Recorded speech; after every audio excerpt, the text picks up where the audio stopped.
All is still, and this stillness is not the pause between activities but a deeper quiet that has become the very nature of the city.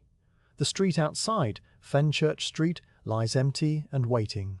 The cobbles, usually rattling with cartwheels in the footfall of servants and merchants, now hold only the imprint of a single stray cat that passed hours ago. The air carries no sound of a distant market, no cry of a vendor selling fresh herring or old clothes, no apprentice shouting a bargain. In this summer of 1665, London has drawn a long, slow breath, and then forgotten to let it out. The silence is so complete that one might hear the soft sigh of a shutter swinging inward as the room's occupant arrives. John Parr, the limner, enters his studio with the same quiet he carries into every morning. He is a man past his middle years, with hands that have never trembled and eyes that have learned to see the smallest things. He wears a plain dark coat of good wool and a pair of felt-soled shoes that muffle his steps, so that his coming is announced only by the faintest creak of the fifth floorboard from the door, a sound he knows as well as his own heartbeat. He does not hurry. There is no reason to hurry, for the day stretches ahead long and blank, and his work demands a steadiness that rushing would only disturb. He crosses to the shutters and, with a movement that has become ritual, lifts the iron hook and folds the left panel outward, then the right, until the upper part of the window reveals a square of pale morning sky. The light that enters now is not yet strong enough to paint by, but is sufficient to reveal the contents of the room in a gentle wash of grey and amber. The studio is not large. It occupies the upper floor of a merchant's old storehouse, and its walls are whitewashed lime plaster, now mellow to the colour of old cream. A single shelf holds a few books bound in brown leather, a glass jar containing a dried sprig of rosemary and the curious rounded glass that makes the world look upside down. Beneath the window stands the limner's work table, angled precisely to catch the north light when the sun climbs higher. At this hour, the tabletop is still in half shadow, but you can see the objects arranged upon it with the care of a man who values order. A square of velvet, the colour of ripe plums, is spread across the table's surface to cushion the delicate materials. Its nap is worn smooth in places from years of use, the fabric so soft that a whisper might raise a thread. To one side rests a pewter pot, its rim showing the faint green bloom of age, holding a cluster of sable brushes. Each brush is no thicker than a sparrow's quill, bound with silk thread to a wooden handle that fits the curve of the painter's hand. Their tips taper to a single fine point, fine enough to paint an eyelash or the glint of a pearl, and they stand together like a little copse of reeds waiting for the tide. Beside them, a small porcelain dish holds a few drops of clear water that have stood so long they have grown still, their surface a perfect mirror. At the centre of the velvet lies the panel on which the limner will work today. It is a small rectangle of ivory, cut from a walrus tusk and polished until it shines with a matte whiteness like fresh chalk. The ivory is no larger than the palm of a lady's hand, yet it will become an entire world. It has been prepared with a ground of gesso, a mixture of chalk and glue laid on in thin, even coats, and then smoothed with a piece of shark skin until it feels like a cool, hard flower petal under the fingertip. The panel sits on a small clamp lined with cork, holding it steady without leaving a mark. John Parr moves to the table and begins his morning preparations with the methodical patience of a man who has done this work for more than 30 years. First, he opens a shallow box of cedarwood that is divided into tiny compartments. Inside are the watercolor cakes, each one a little rectangle of dried pigment that glows with a soft, dusty brilliance. There is a yellow ochre dug from a field in Oxfordshire, a brown earth shipped from Umbria, a vine black made by charing twigs in a closed pot, a crimson lake laboriously extracted from the root of the madder plant, and the most precious of all, a deep celestial blue ground from lapis lazuli stones brought over the mountains from beyond the sea. He touches the surface of each cake with a dry fingertip, not to test but in a kind of greeting, as one might acknowledge an old friend. From a small glass jar, he scoops a bead of gum arabic onto a glass muller that sits beside the color box. The muller is a flat disc of heavy glass with a handle, and the gum arabic, dissolved in water to the consistency of thin honey, glistens like a tiny clear jewel on its surface.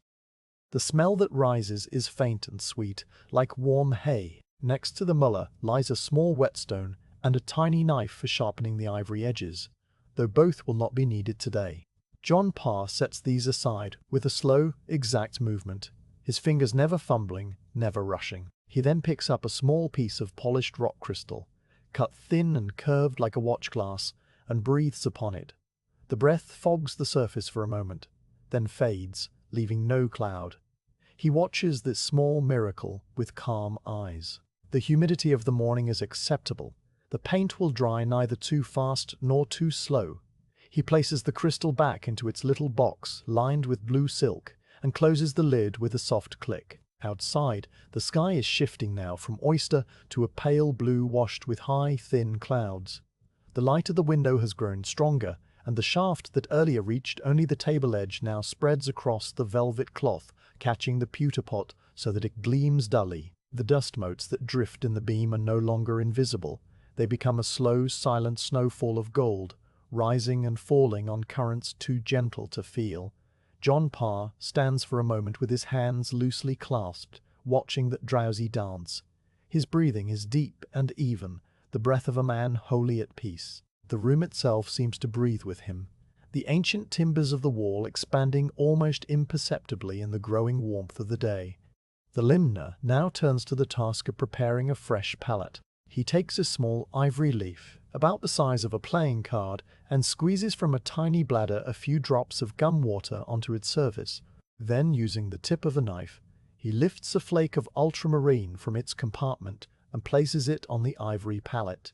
He adds a droplet of the gum water and begins to mix them together with the rounded end of a porcupine quill. The motion is a slow, circular stirring, the paste turning from a dry grit into a smooth, velvety blue that reminds one of the evening sky just after the sun has gone. Once the color is perfectly uniform, he sets that mixture aside under a small glass cover to keep it from drying and selects another pigment to prepare, the yellow ochre.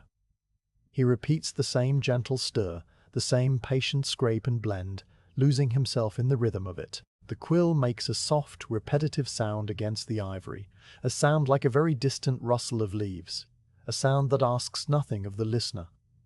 From somewhere beyond the open shutters comes the single call of a sparrow, then silence again. The bird does not repeat its cry, as if it too has learned the habit of quiet.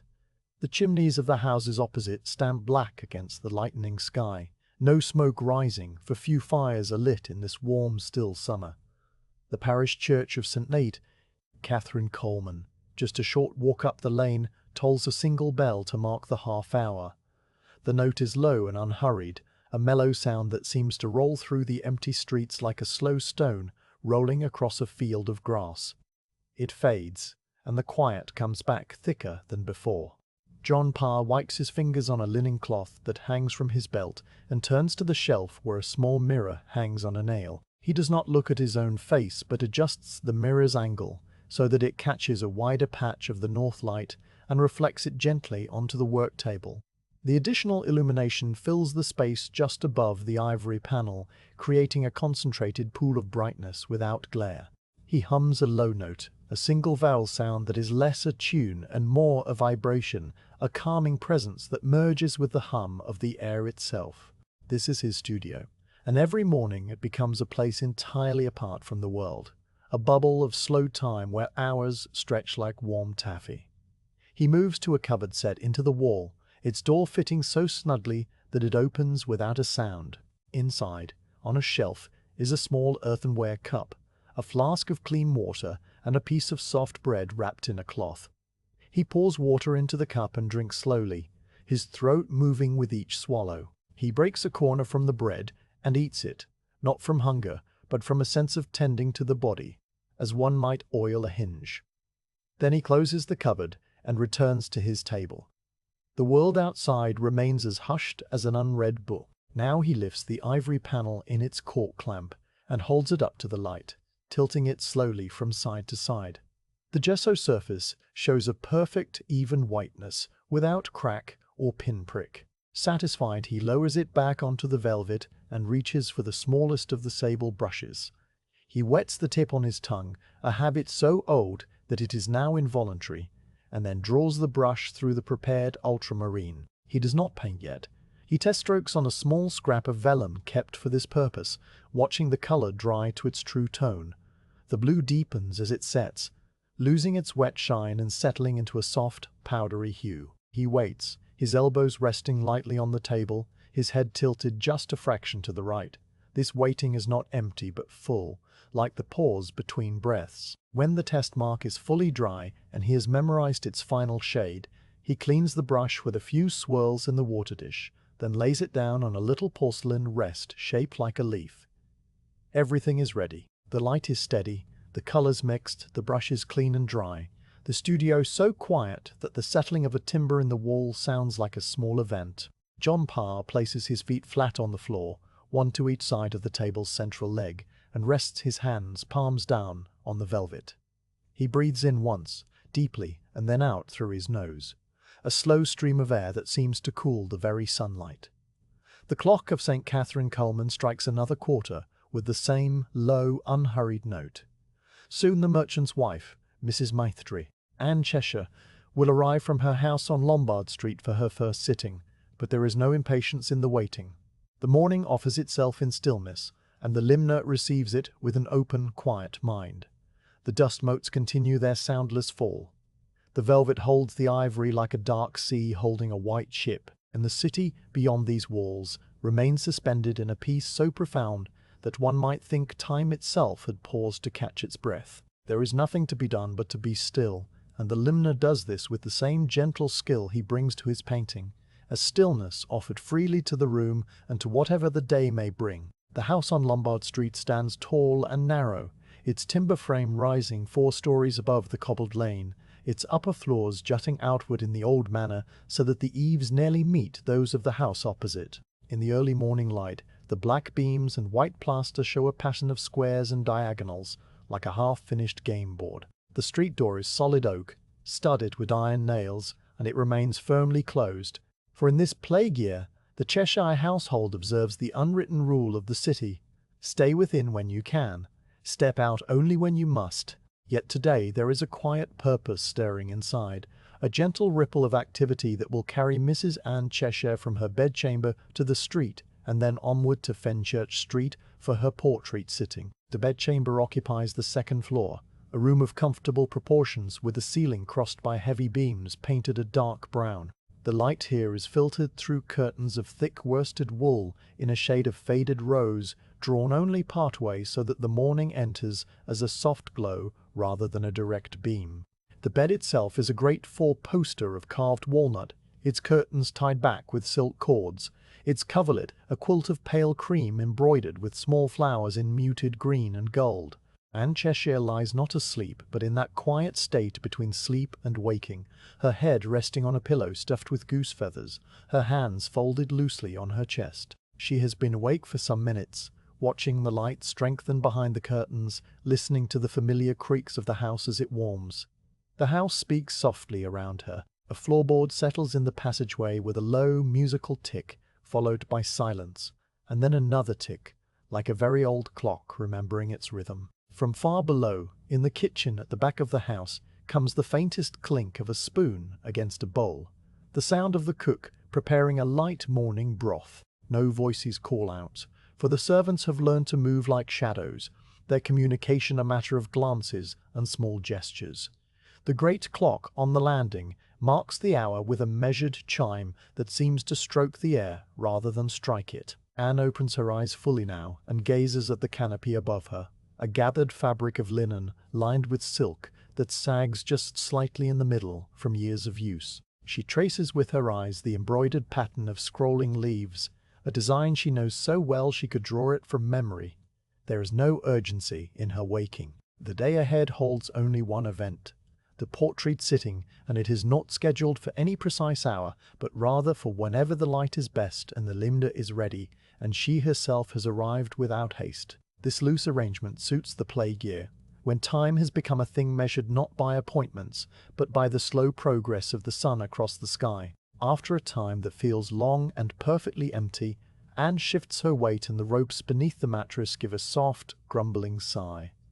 The sound brings a quiet knock at the door, 2 taps no louder than a fingernail on wood. The maid enters without waiting for an answer, for she has served Anne for 12 years and knows the rhythm of her mornings as a musician knows a familiar tune. Her name is Bridget, a woman of 40 with broad shoulders and hair the colour of dried wheat tucked under a linen cap. She moves with the slow certainty of someone who has never rushed in her life. The door swings inward with a gentle whisper, and Bridget crosses to the window, her felt slippers making no sound on the boards. She draws the curtain back by a hand's breadth, just enough to let in a wider panel of daylight, then turns to the small table beside the bed, where a pewter ewer and basin wait. The water she pours into the basin makes a soft trickling sound, like a very small stream over smooth stones, and this sound fills the room with a sense of gentle purpose. Anne sits up slowly, her linen nightgown falling in soft folds around her, and swings her feet to the floor, where a small rug woven from rags waits to receive them. The morning routine unfolds with the predictability of a well-rehearsed ceremony. Anne washes her face and hands with the cool water, the drops sliding over her skin and falling back into the basin with tiny, melodic splashes. Bridget offers a towel of coarse linen, and Anne presses it to her cheeks, her forehead, the hollow of her throat. The towel smells faintly of lavender from the sachet kept in the linen press. Through the window, which Bridget has now opened a crack, comes the distant sound of a single horse's hooves clopping on cobbles somewhere near the cornhill, a sound so isolated and brief that it only deepens the surrounding quiet when it fades. No cart follows, no voices, no footsteps. The city remains wrapped in its strange, suspended hush. The dressing of a merchant's wife for a portrait sitting is an art in itself, a slow assembling of layers that cannot be hurried. Bridget has already laid out the chosen garments on a wooden chest near the window, and now she turns to them with the same calm attention that the limner will later give to his pigments. First comes the shift, a simple garment of fine white linen that slips over Anne's head with a rustle as soft as leaves turning. Its sleeves reach to her wrists, its hem falls below her knees, and it settles against her skin like a second, kinder skin. Over this, Bridget laces a pair of stays, the whalebone strips encased in cream silk, their purpose not to constrict, but to provide a smooth foundation for the bodice of the gown. The lacing is a slow process, a crisscross of silk cord through eyelets, each pull gentle and even, each adjustment accompanied by a pause while Bridget walks around to view her work from a different angle. Anne stands patiently, her hands resting on the bedpost, her breathing deep and steady. She has learned, in her 34 years, that stillness makes everything fit better. The gown itself is the centerpiece of the morning's preparation, a bodice and skirt of deep blue silk, the color of a winter evening sky when the first stars begin to show. The silk came from a ship that docked at the legal quays 2 summers past, a shipment from the Italian states by Antwerp, and it still holds a faint sheen that shifts as it moves, now navy, now indigo, now a blue so dark it is almost black in the folds. Bridget lifts it from the chest with both hands, as if handling something alive, and Anne steps into the skirt, drawing it up to her waist while Bridget fastens the tapes. The bodice follows, its fronts meeting cleanly over the stays, its sleeves slashed just slightly to show a glimpse of the white shift beneath.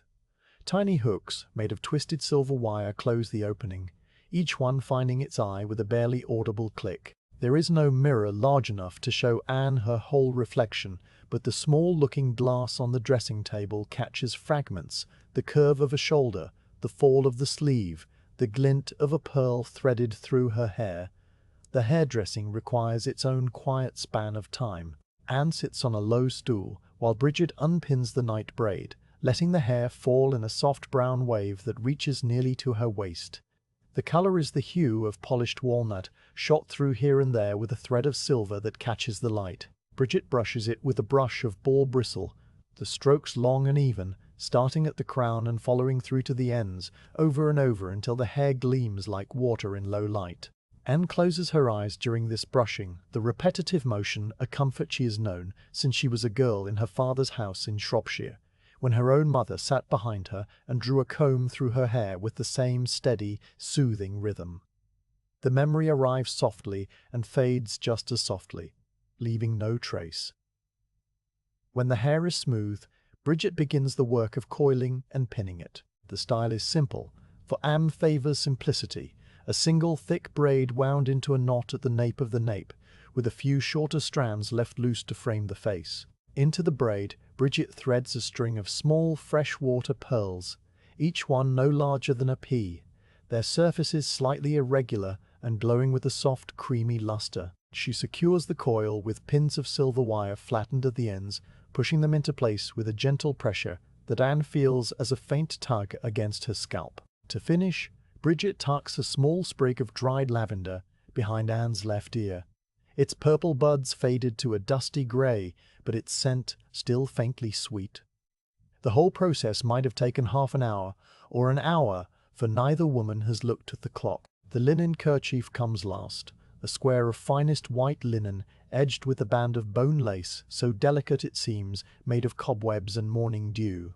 Bridget folds it into a triangle and drapes it around Anne's shoulders, the point falling partway down her back, the two ends crossing at the front and tucking into the neckline of the bodice. The lace lies flat and perfectly even, its pattern of tiny flowers and curling stems so intricate that one might study it for a full afternoon and still not find where the threads begin or end. Anne raises a hand and touches the lace at her throat, a habit she has when thinking, and finds it soft and slightly crisp from the starch Bridget used when pressing it the evening before.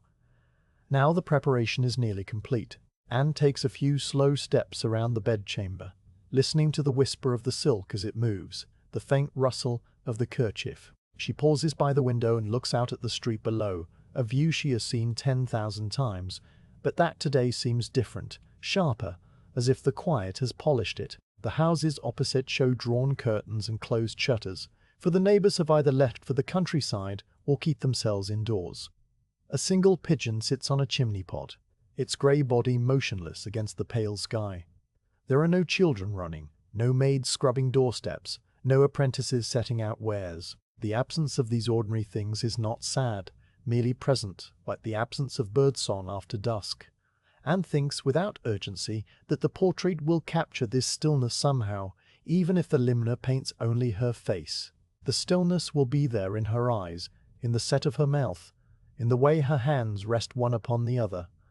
Bridget opens the door of the clothes press and takes out a light cloak of black wool, its hood lined with grey silk. She holds it open and Anne turns into it, settling the weight across her shoulders.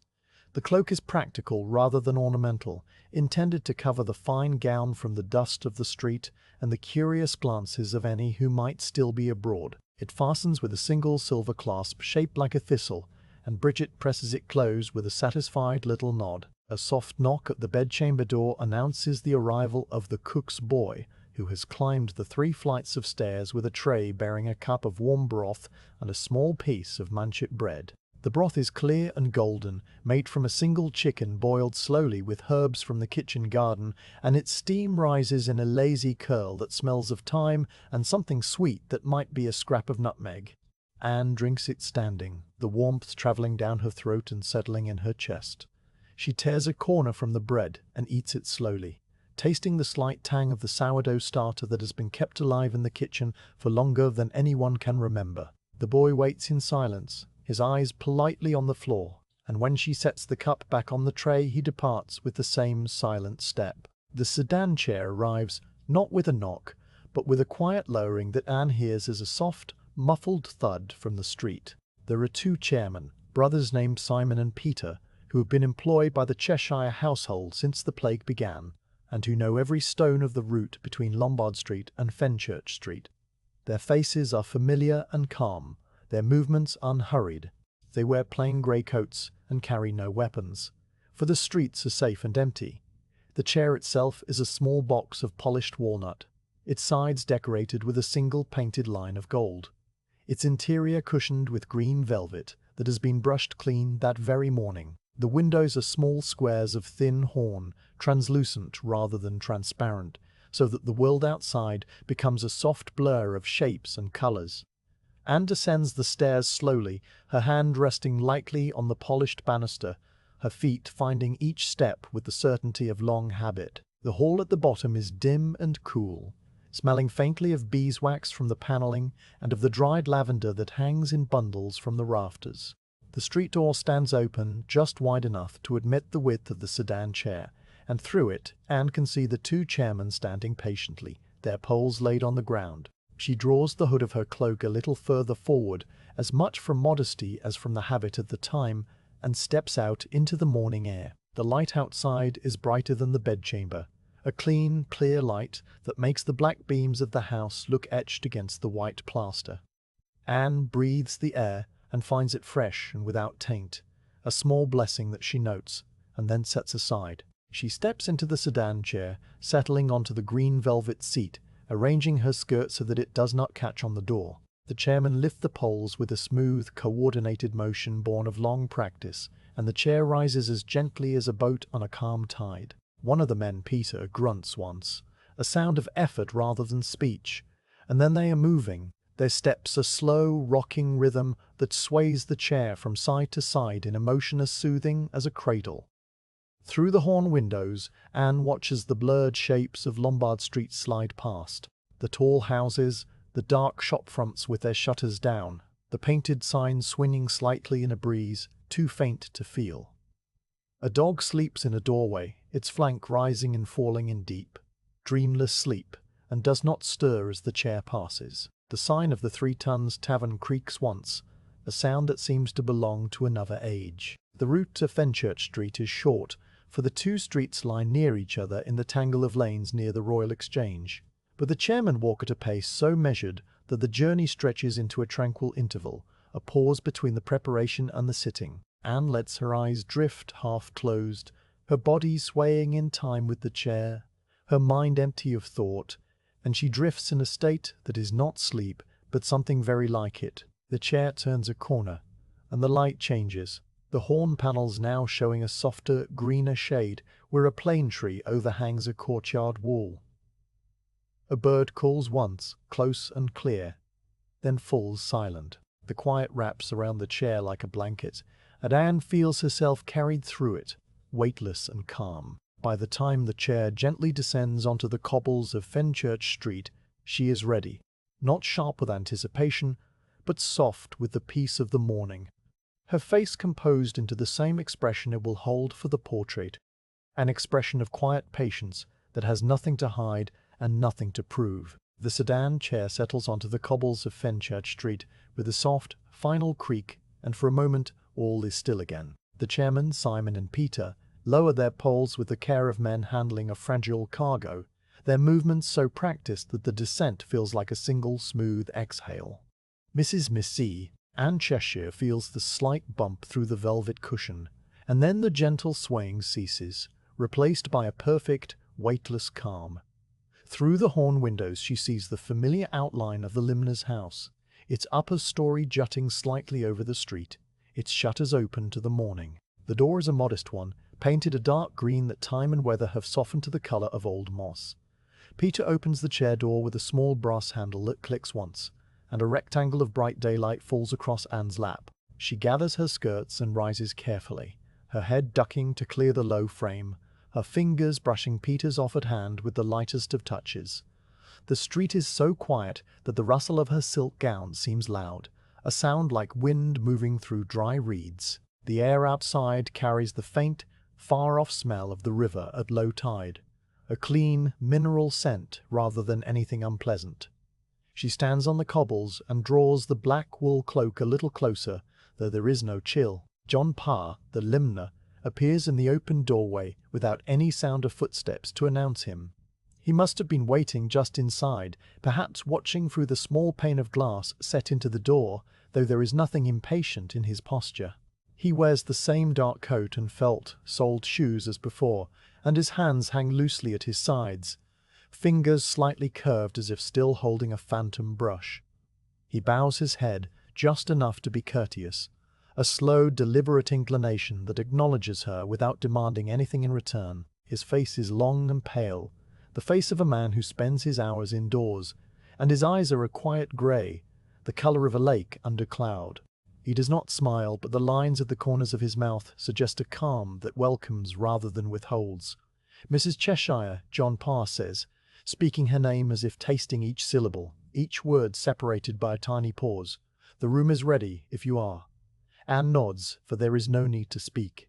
The studio waits above, and the morning light is at its best. She follows him through the narrow doorway into a small, dim hall that smells of old wood and a faint trace of turpentine, like the memory of pine trees in winter. The stairs rise immediately to the left, a flight of oak treads worn shallow at their centers by centuries of climbing feet. John Parr goes first, his steps steady and slow, his hand resting on the rail as lightly as a leaf on water. Anne follows, lifting her skirt just enough to clear the treads, her own feet finding a rhythm that matches his. The stairs creak in a familiar pattern, the fourth tread groans softly, the seventh clicks, the ninth makes no sound at all. The climb is not long, but it is unhurried, a gradual ascent out of the dim hall and into the bright, airy room above. When they reach the top, the studio opens before them like a quiet revelation. The north window spills its light across the angled table, the plum velvet cloth, the pewter pot of brushes, and the small ivory panel waiting in its cork clamp. The dust motes, still adrift, have shifted their pattern into a new constellation. Anne pauses at the threshold and takes in the room with slow, sweeping glances, her eyes moving from the whitewashed walls to the shelf of books to the curious upside-down glass. There is nothing here that startles, nothing that demands attention. The studio exhales a sense of order and repose, as if the objects themselves had been sitting patiently for her arrival. John Parr gestures toward a cushioned chair that has been placed near the work table, angled slightly so that the light from the window falls across its left side. The chair is low-backed and made of walnut, its seat padded with a cushion of green worsted that matches the velvet on the table. Beside it stands a small padded rest on a turned wooden stand, designed to support an arm at just the right height. This he adjusts by a fraction of an inch, loosening a wooden screw, raising the rest, tightening it again with a soft woody squeak. He tests the height with his own forearm, then steps back and invites her to sit with a slight movement of his open hand. Anne lowers herself into the chair, her back finding the carved wood, her shoulders settling naturally against the low curve. The cushion receives her weight with a gentle sigh. She arranges her blue silk skirt so that the folds fall evenly, the fabric pooling around her feet in a dark, lustrous puddle. Her hands come to rest one upon the other in her lap, the fingers loose and relaxed. She can feel the light on her left cheek, a cool, silvery warmth that brightens the edge of her vision without glaring. Opposite her, the Limner has not yet sat down. He is circling slowly, stepping to the window and back again, his head tilting as he studies the way the light shapes her. He brings a small looking-glass in a plain wooden frame and sets it on the padded rest beside her, angling it so that she may see her own reflection if she wishes. The mirror shows her face in miniature, framed by the blue silk and the pearl-threaded hair. Her expression gazes back at her, calm and slightly distant, as if already captured in paint. She finds she does not need to look at it long. Its presence is enough, a quiet reassurance that she is here, solid and whole. Now John Parr settles onto his own stool, a three-legged thing of unpainted ash that creaks once under his weight and then falls silent. He draws the work table closer, the legs scraping once against the floorboards before he stills them, and he picks up the ivory panel, tilting it to catch the light. The gesso surface gleams white, waiting. He sets it down again and selects a brush from the pewter pot, the smallest one with a handle of polished yew. For a long moment, he simply looks at his subject. His looking is not like ordinary observation. It is a slow, patient study, the sort of gaze that a gardener might give a flower, not to possess, but to understand. His eyes travel over the shape of her brow, which slopes gently before rising at the outer corners, where a fine network of lines speaks of a life that has known both thought and weather. He notes the way the light pools in the hollow of her left temple, a tiny shadow shaped like a crescent, and the way the skin over her cheekbone seems almost translucent, revealing a faint tracing of blue veins beneath. He marks the slight asymmetry of her mouth, the right corner tucked a fraction higher than the left, a difference so small that only a painter or a lover would notice. He looks at the way her lower lip catches the light and holds it, a soft gleam that shifts as she breathes. Each detail is filed away in the silent archive of his mind. Anne, for her part, sits motionless but not stiff. She has found a perch of stillness within herself, a place where her body can rest without effort. Her breathing has slowed to a gentle tide, the linen kerchief rising and falling almost imperceptibly against the blue silk. She does not stare back at the limner, but lets her gaze rest on the middle distance, a point somewhere between the window and the whitewashed wall, where the light makes a warm haze. She is aware of his regard, but not troubled by it. It feels impersonal in the kindest way, like the attention of a clockmaker examining a familiar gear. Her hands remain folded, her fingers interlaced, the thumb of her right hand tracing a slow, idle circle on the knuckle of her left. The limner now leans forward and, with the tip of his brush, lifts a tiny drop of color from the ivory palette. He has mixed a thin wash of ivory, black and vermilion, a shade that is neither grey nor pink, but something in between, the color of a shadow on human skin. He tests it on the scrap of vellum, touches the wet mark with a dry fingertip to gauge its consistency, then wipes the brush on a soft linen rag. Then, with the very tip, he makes the first mark on the ivory. It is not a line, but a dot, a speck no larger than a grain of sand, placed at the exact center of where her left eye will be. He pauses, checks the placement against the curve of her brow, and adds a second dot, slightly to the right, marking the inner corner of the same eye. Then a third, a fourth, a fifth, tiny anchor points that map the geography of her face. The dots form a constellation only he can read. He works in complete silence, the brush so fine that it leaves no visible stroke, only the faintest bloom of color blooming and setting on the gesso. The only sounds in the room are the small ones. The brush whisks softly against the rim of the water dish as he cleans it. The linen rag rustles under his fingers. From the street far below comes the distant, muffled toll of the bell at St. Saint Catherine Coleman, striking the three-quarter hour with a note so deep and mellow that it seems to resonate in the floorboards. The sound arrives, holds for a slow count, and then fades into the same quiet from which it rose. Anne hears the bell and lets it pass. Her mind has grown soft at the edges, not sleepy but suspended, like a leaf floating on still water. She thinks of nothing in particular. She is aware of the limner's hand moving, the occasional glint of light on the metal ferrule of the brush, the way he wipes the tip on the rag with a motion so regular it might be a metronome. She notices a small thing, a faint smudge of blue on his right thumb, a stain that has been there so long it is part of his skin. This detail pleases her in a way she cannot name. It speaks of years absorbed in a quiet craft, a life given to small, perfect things. The limner sits back on his stool and regards his work. The map of dots lies on the ivory like a scattered handful of seeds. He tilts his head, squints slightly, and then leans forward again. He has reached the nose, marking the tip with a single dot of thinned vermilion mixed with a speck of ochre. He marks the wings of the nostrils with two faint commas. The mouth is trickier. He waits, studying the set of her lips as she breathes, watching how the line between them changes almost imperceptibly with each exhale. At last he places a tiny dot for the center of the upper lip, another for the lower, a third for the shadow just beneath. The precision required is immense, and he gives it with a calm that transforms the tiny panel into a universe. Time passes without measure. The light shifts by a degree, the shaft from the window now illuminating a different corner of the velvet cloth. The dust continues its slow, endless waltz. The limner cleans his brush again, the bristles fanning out in the water like a miniature flower. Then Reed points them between his lips with that old, unthinking habit. He selects a slightly larger brush and mixes a new wash, this one a pale ochre cut with a great deal of gum water, thin as tea. With broad, transparent strokes, he lays a faint warmth over the area that will become her forehead and cheeks, a veil of color that will later be built up in layers. At this stage, the portrait looks like nothing recognizable, only a ghost of a face, a suggestion floating on the ivory. Anne's eyes drift to the shelf across the room, and she focuses on the glass jar holding the dried rosemary sprig. The leaves, once green, are now a silvery grey, curled inward like tiny sleeping moths. The jar itself is of simple glass, slightly green at the base where the molten material pooled when it was blown. A single bubble, caught in the glass's thickness, catches the light and holds it.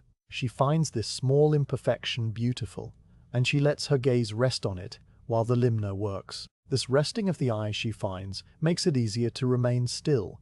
To fix on a single point in the distance is a trick she learned in childhood when sitting for long hours in the family pew at church. The rosemary drifts in and out of focus as her thoughts slow, and she feels the muscles of her shoulders relax further into the cushion. The limner sets down his brush and rolls his shoulders once, a small private gesture that speaks of the ache that comes from holding a position too long. He wipes his hands on the linen cloth, not because they are dirty, but as a kind of punctuation, a brief pause in the work. He looks at Anne, and she feels his gaze as a gentle, undemanding presence. Then he reaches for the padded armrest and tilts it by another minute fraction, inviting her to let her left arm settle more deeply into it. She complies, shifting her weight almost imperceptibly, and the new position is so comfortable that she feels herself sinking into the very architecture of the chair. A quiet sigh escapes her, not of tiredness, but of ease. The sitting resumes its slow, even pace. The limner has turned his attention to her kerchief, studying the way the lace lies against the blue bodice, the pattern of light and shadow it makes. He does not paint the lace yet, for he works from the inside out, the face before the attire. But he is cataloguing, planning the order of his strokes for a later sitting. His gaze is methodical, moving from the outer edge of the lace near her right shoulder, across the curve of her collarbone, to the point where the fabric tucks into the neckline. He notes the tiny pleats that Bridget ironed into the linen, the way one fold is slightly askew. This will be part of the portrait's quiet truth. Another bell tolls, a different church this time, perhaps St. Margaret Patton's, its chime higher and lighter than the deep note of St. Catherine's. The two sounds overlap for a moment, a fleeting harmony across the rooftops, and then they both fade, leaving behind a silence so complete that Anne can hear her own heartbeat, a low, steady pulse that feels like the rhythm of the whole quiet city. She closes her eyes for a moment, just a single long blink, and when she opens them, the room has not changed. The limner is still bent over his work, the brush still moving with the slow certainty of a needle pulling thread. The morning stretches on in this manner, each minute indistinguishable from the next, a slow, seamless fabric of light and stillness. The first sitting has no formal end, no dramatic moment of completion. It simply begins to drift toward its close, like a boat nearing a shore without any change in the current. John Parr cleans his brush one final time, lays it on the porcelain rest, and covers the small saucer of mixed colors with a glass dome to keep them from drying. He turns the ivory panel face down on the velvet to protect it from dust, and then he looks at Anne with that same quiet, measuring gaze. There is no need to say the sitting is over. The shift in the room's atmosphere communicates it as clearly as any bell. Anne slowly uncurls her hands, feeling the faint ache of stillness in her knuckles, and draw the deep breath that fills her lungs with the clean turpentine-scented air. She will return tomorrow, and the tomorrow after that, for as long as the slow alchemy of the portrait requires. And when she rises, the chair cushions sign back into its original shape. The limner bows his head again, and the room returns to its patient, waiting hush. The tools and materials of the limner's trade rest on the work table, in a state of perfect readiness, each object holding its place with the quiet authority of long use. The morning light has climbed to its full strength now, falling through the north window in a steady, even sheet that seems almost solid, a wall of pale gold that dissolves into the air just beyond the table's edge. On the plum velvet cloth, the objects gleam or rest in shadow, and each one deserves its own slow study, for within these small, simple things lies the entire secret of the miniature painter's art. The ivory panel is the foundation of everything. It sits in its corks-lined clamp, no larger than a playing card, cut from the tusk of a walrus that swam in cold northern seas years before any of this came to pass.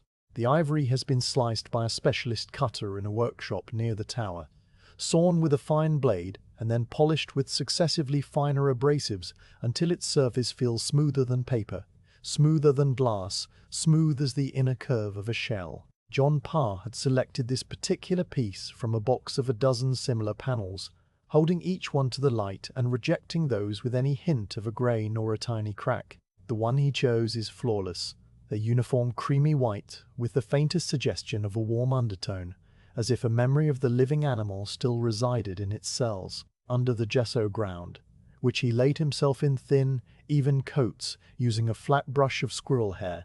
The ivory provides a luminous, slightly translucent base that will make the flesh tones glow from within. This is the secret that separates the miniature from larger paintings on canvas or panel. The light passes through the thin layers of watercolor and strikes the ivory, then bounces back, so the image seems illuminated from behind. Beside the clamped panel lies the color box, a shallow case of cedar wood that John Parr made with his own hands in the early years of his apprenticeship. The cedar still releases a faint, sweet scent when warmed by the sun, a scent that mingles with the other smells of the studio to create an atmosphere of gentle antiquity. The box is divided into a dozen small compartments by thin slats of the same wood, each compartment holding a small square cake of dried watercolor pigment. The cakes are arranged in a particular order that he never changes, a spectrum that begins with the palest yellow and moves through the earths to the deep blues and blacks. The first compartment holds yellow ochre, a pigment dug from a clay pit in Oxfordshire and washed and sieved and dried until it is pure color. The cake is the shade of ripe wheat, warm and dull and infinitely useful. It will tint the skin, warm the highlights, and mix with blue to make a soft green for shadows. The limner knows exactly how much pressure to apply with the tip of his knife when he lifts a flake from this cake, for it is softer than some of the others and crumbles if handled roughly. The second compartment contains burnt sienna, an earth that was mined near Siena in the Tuscan hills and shipped across the continent in small barrels.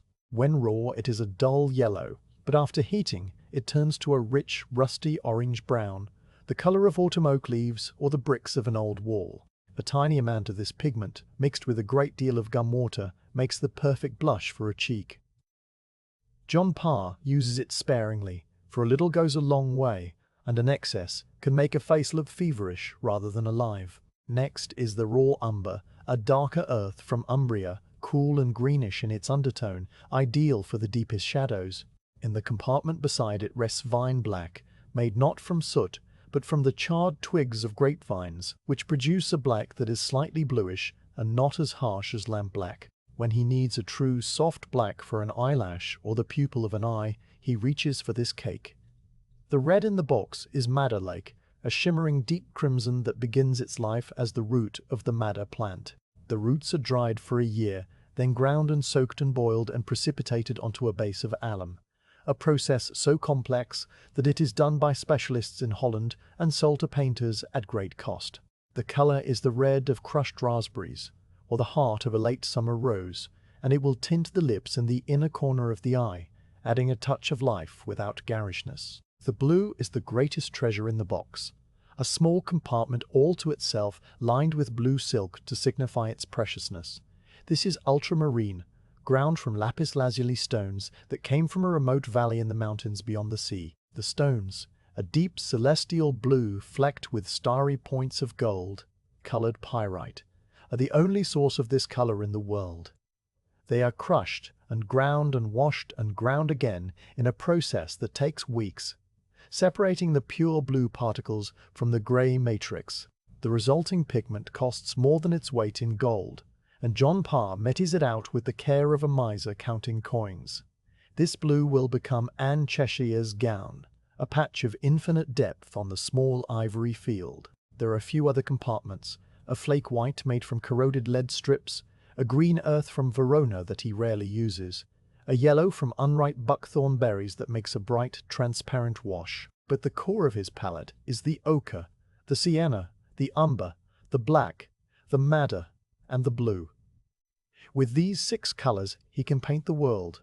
Beside the color box lies the glass muller, a flat-bottomed disc of heavy crystal with a wooden handle on top. Its underside is ground rough like frosted glass, so that it can grit the pigment particles and crush them smaller and smaller. John Parr uses it when a color cake has grown too granular, or when he needs to mix a completely new shade that does not exist in the box. The muller makes a particular sound as it moves across the ground glass slab, a low grinding hush that fills the room like the sound of distant surf. He has not needed to use it today, for his colors are fresh and finely ground, but it waits on its square of chamois leather in case it is called upon.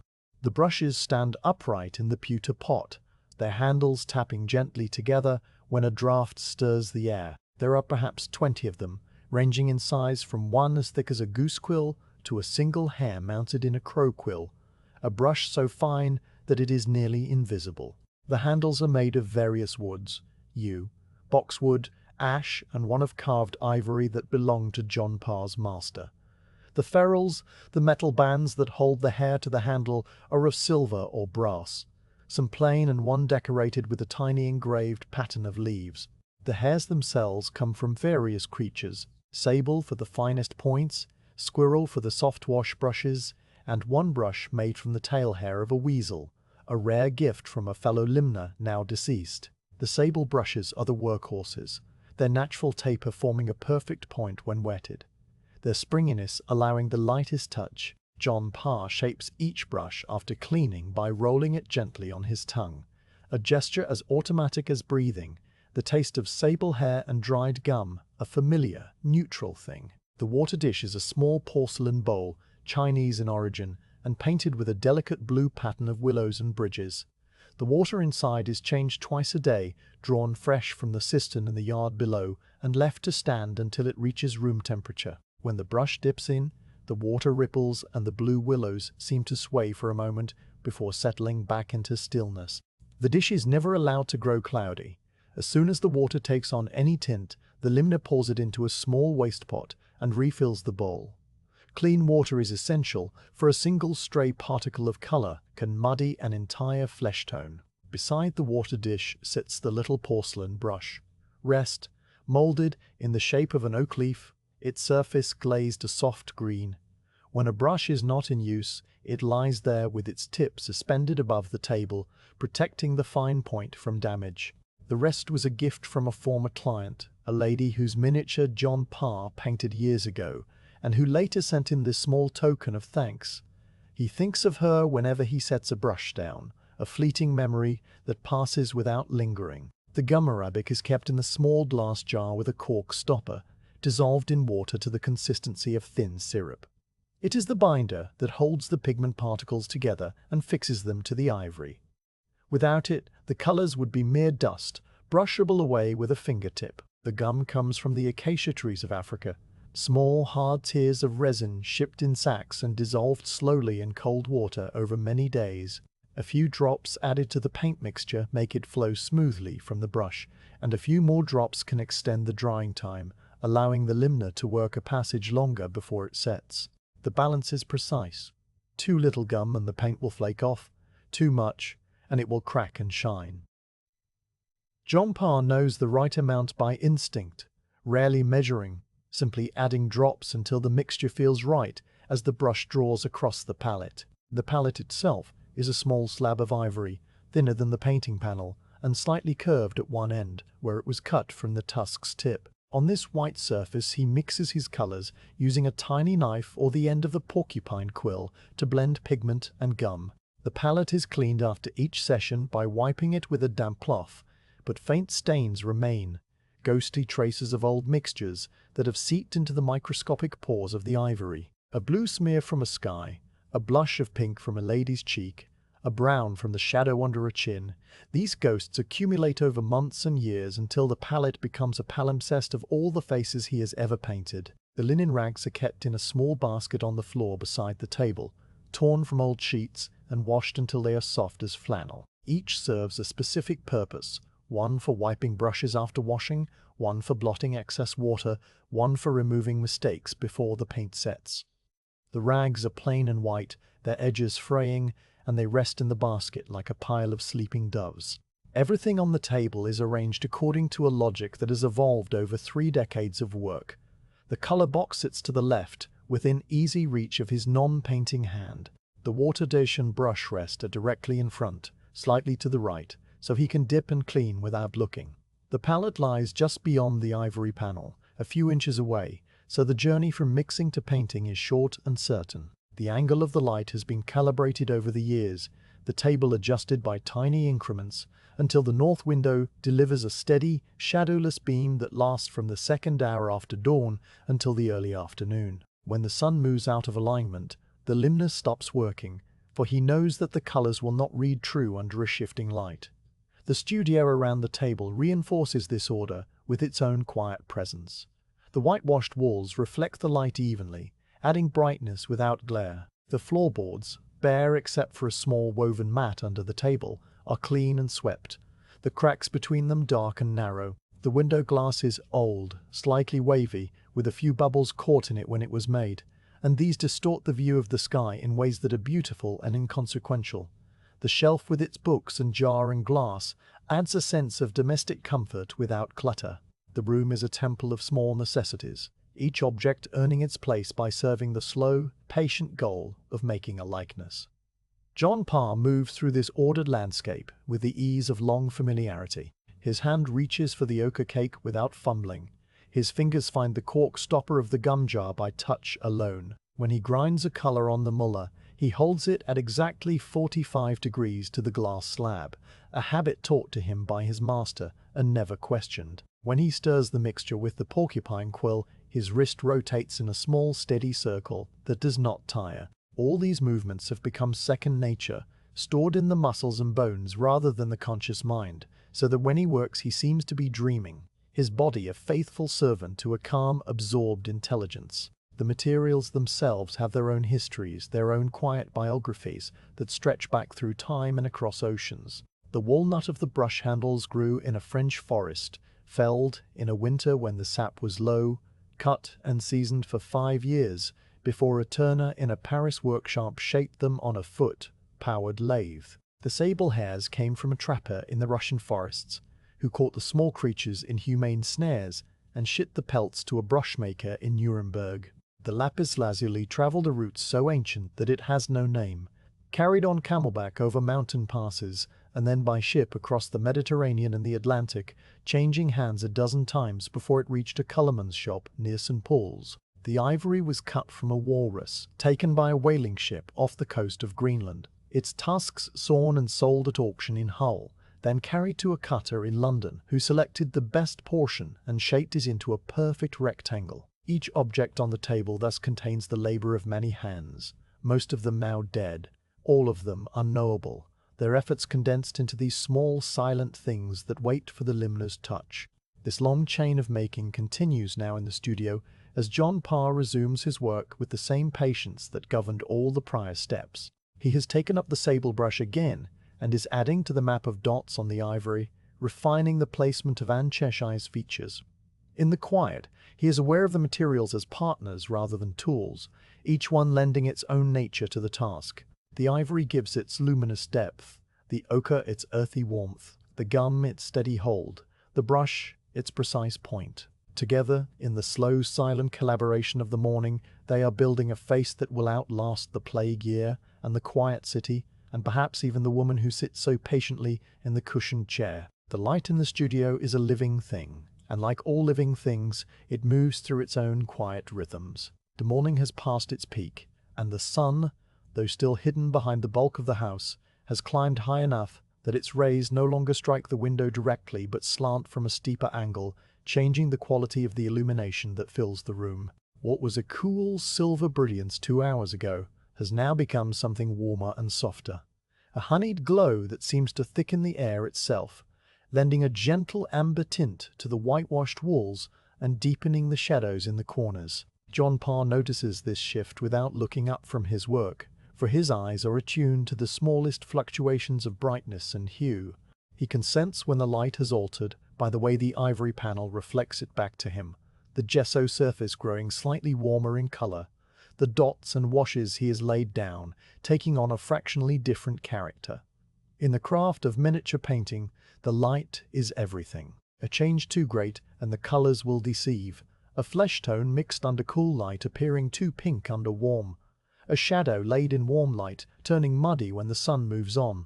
The limner has learned over many years to work only during those hours when the light is steady, and to stop when it begins its slow transformation.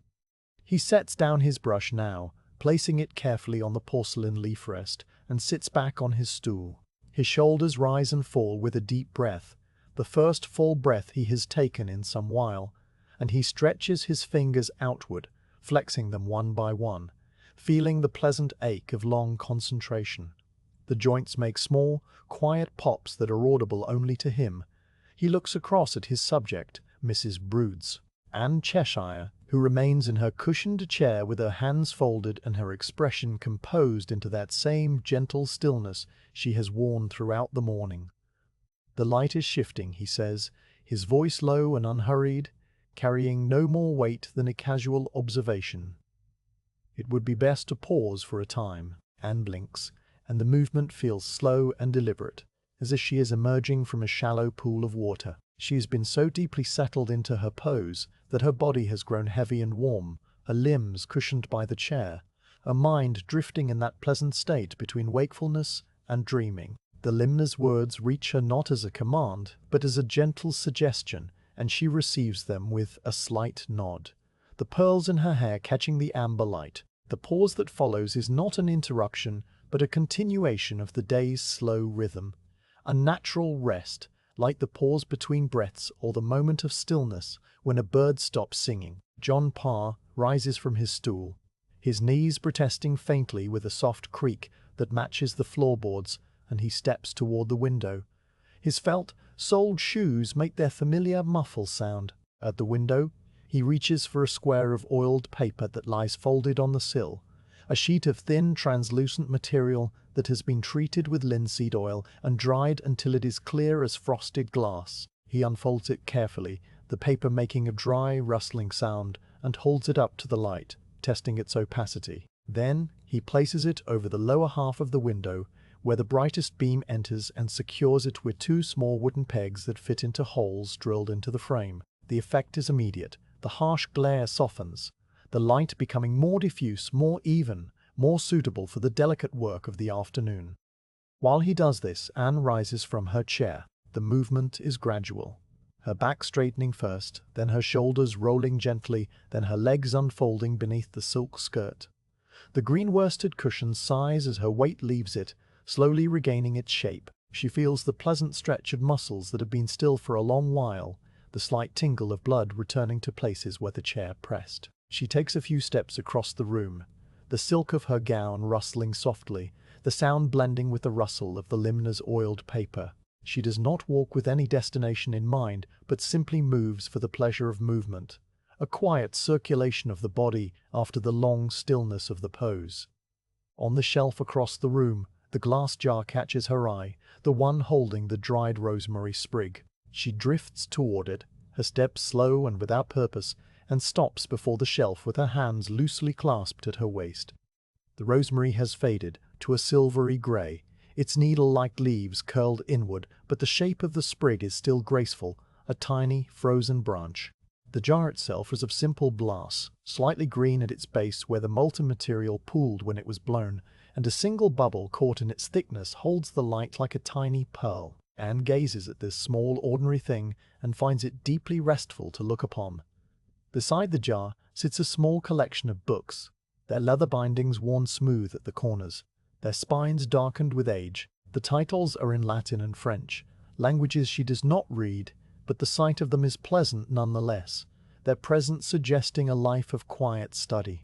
One book lies open on its side, its pages yellowed and covered with dense columns of type, and a thin ribbon of faded red silk marks a place somewhere near the middle. She wonders, without urgency, what passage the Limner found worth marking, then lets the thought slip away unanswered. The curious rounded glass, the one that makes the world look upside down, sits at the end of the shelf. It is a lens of some kind, thick in the middle, and tapering to a thin edge, and when she bends slightly to look through it, the room behind her appears as a tiny, perfect image. The window, a bright rectangle, the chair a dark shape, the Limner, a small figure in a dark coat moving slowly beside the table. The inversion is disorienting, but also charming, a quiet trick of optics that serves no purpose beyond its own small wonder. She straightens and leaves the lens where it sits, its mystery intact. John Parr has finished adjusting the oiled paper and now turns to his own small rituals of pause. From a cupboard set into the wall, he retrieves a flask of clean water and two earthenware cups. Simple things with a brown glaze that has crackled into a fine network of lines. He pours water into both cups, the stream making a soft gurgling sound, and offers one to Anne with a slight extension of his hand. She accepts it with a murmured word of thanks and holds the cup in both hands, feeling the coolness of the earthenware against her palms. The water is fresh and faintly sweet, tasting of the deep underground spring from which it was drawn, and she drinks it slowly, letting each sip rest on her tongue before swallowing. Beside the water flask, the limner has a small plate holding a few squares of plain biscuit, baked hard and pale, made from flour and water and a pinch of salt. He offers her one, and she takes it, holding it between thumb and finger. The biscuit is dry and crisp, shattering gently when she bites it, the taste neutral and clean. It is the simplest food imaginable, and yet in the quiet of the studio it seems perfectly suited to the moment. A small sustenance that asks nothing and gives just enough. They stand together near the window, neither speaking, the cups in their hands, the last crumbs of biscuit dissolving on their tongues. Through the window, now softened by the oiled paper, the view of the street below is a blur of soft shapes, the harsh edges of the houses opposite smooth into gentle suggestions. No figures pass, no carts rumble, no dogs bark. The quiet holds, deep and complete, as if the entire city has paused with them.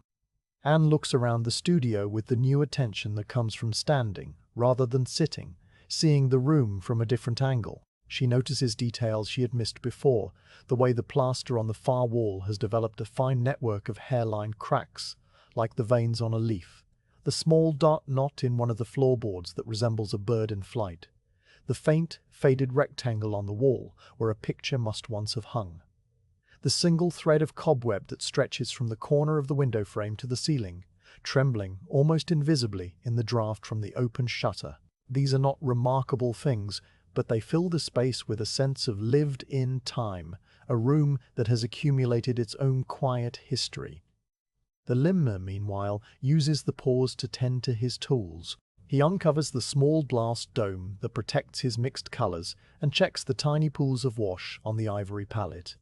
The ultramarine has dried around the edges, forming a dark blue ring, but the center is still moist enough to use. He adds a single drop of gum water and stirs it with the tip of a quill, restoring the mixture to a working consistency.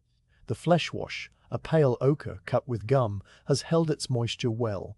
He simply stirs it once and replaces the glass cover. The brush he had been using lies on its rest, its tip still sharp, and he examines it under the light, looking for any stray hairs that might have worked loose.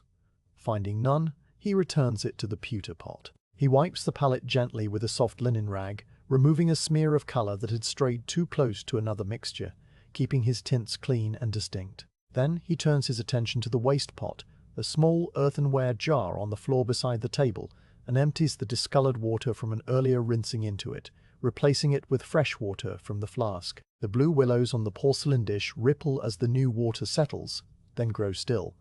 These small acts of maintenance are as much a part of the painting as the brushwork itself, a quiet stewardship of the materials that ensures they will perform as needed when the work resumes. The limner moves through them with the same calm absorption he gives to painting, his mind neither bored nor eager, simply present in each small task as it comes. When the cups are empty and set aside, and the studio has been restored to its perfect order, Anne returns to her chair without being asked. She settles into the cushion, arranging her skirt, folding her hands, tilting her chin to the angle she has come to know. The break has refreshed her, loosened the small stiffness in her neck, cleared the gentle fog from her thoughts. She feels ready to resume the stillness, to sink back into that suspended state where time moves differently. John Parr watches her settle, noting the way she finds the pose again with such ease. Her body remembers the position, the angle of her head, the placement of her hands, the slight forward tilt of her shoulders are all reproduced without instruction. This is the mark of a good sitter, he thinks, one who has made the posture her own. He waits until she is perfectly still, then takes his place on the three-legged stool and draws the work table closer. The light, softened now by the oiled paper, is steady and even, a warm diffuse glow that wraps around the ivory panel like a gentle hand.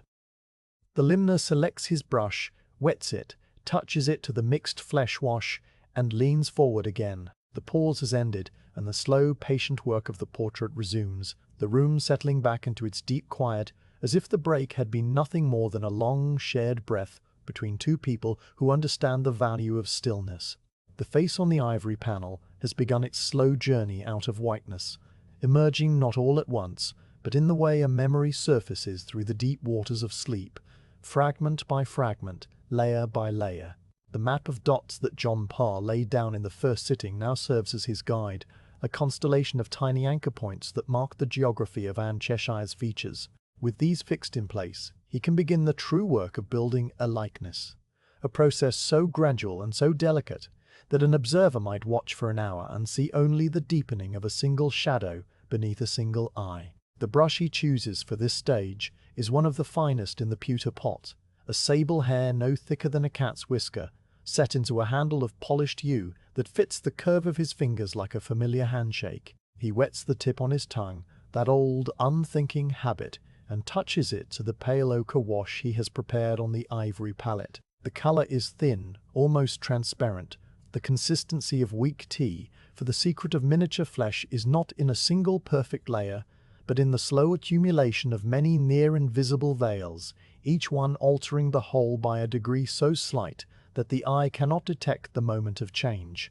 He begins at the forehead, the brush moving in tiny parallel strokes that follow the imagined curve of the bone beneath the skin. These are not lines, but hatchings, each one shorter than a grain of rice, laid side by side with a spacing so even that they read as a continuous tone when seen from any distance. The pressure of his hand never varies.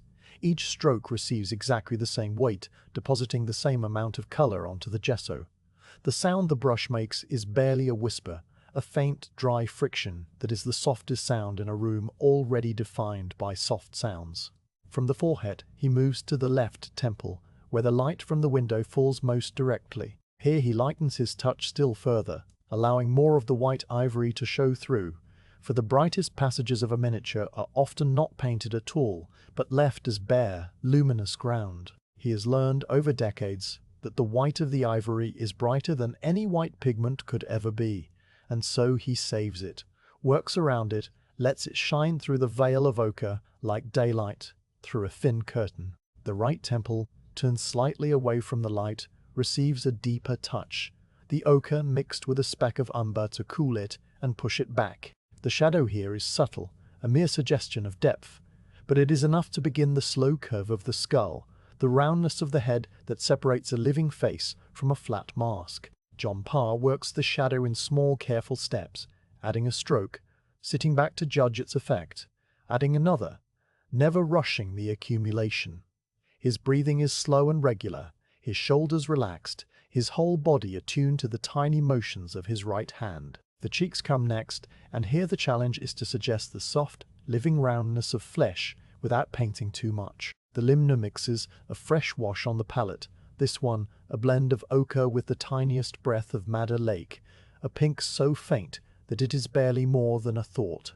This he applies to the apples of the cheeks, not as a solid patch, but as a gradual deepening of the existing ochre, the color intensifying so slowly that it seems to bloom rather than be applied. The brush moves in tiny circular motions now, blending the pigment into the still damp layer beneath, a technique called wet on wet that requires absolute precision and absolute calm, for a single mistake cannot be undone. The ivory ground is unforgiving.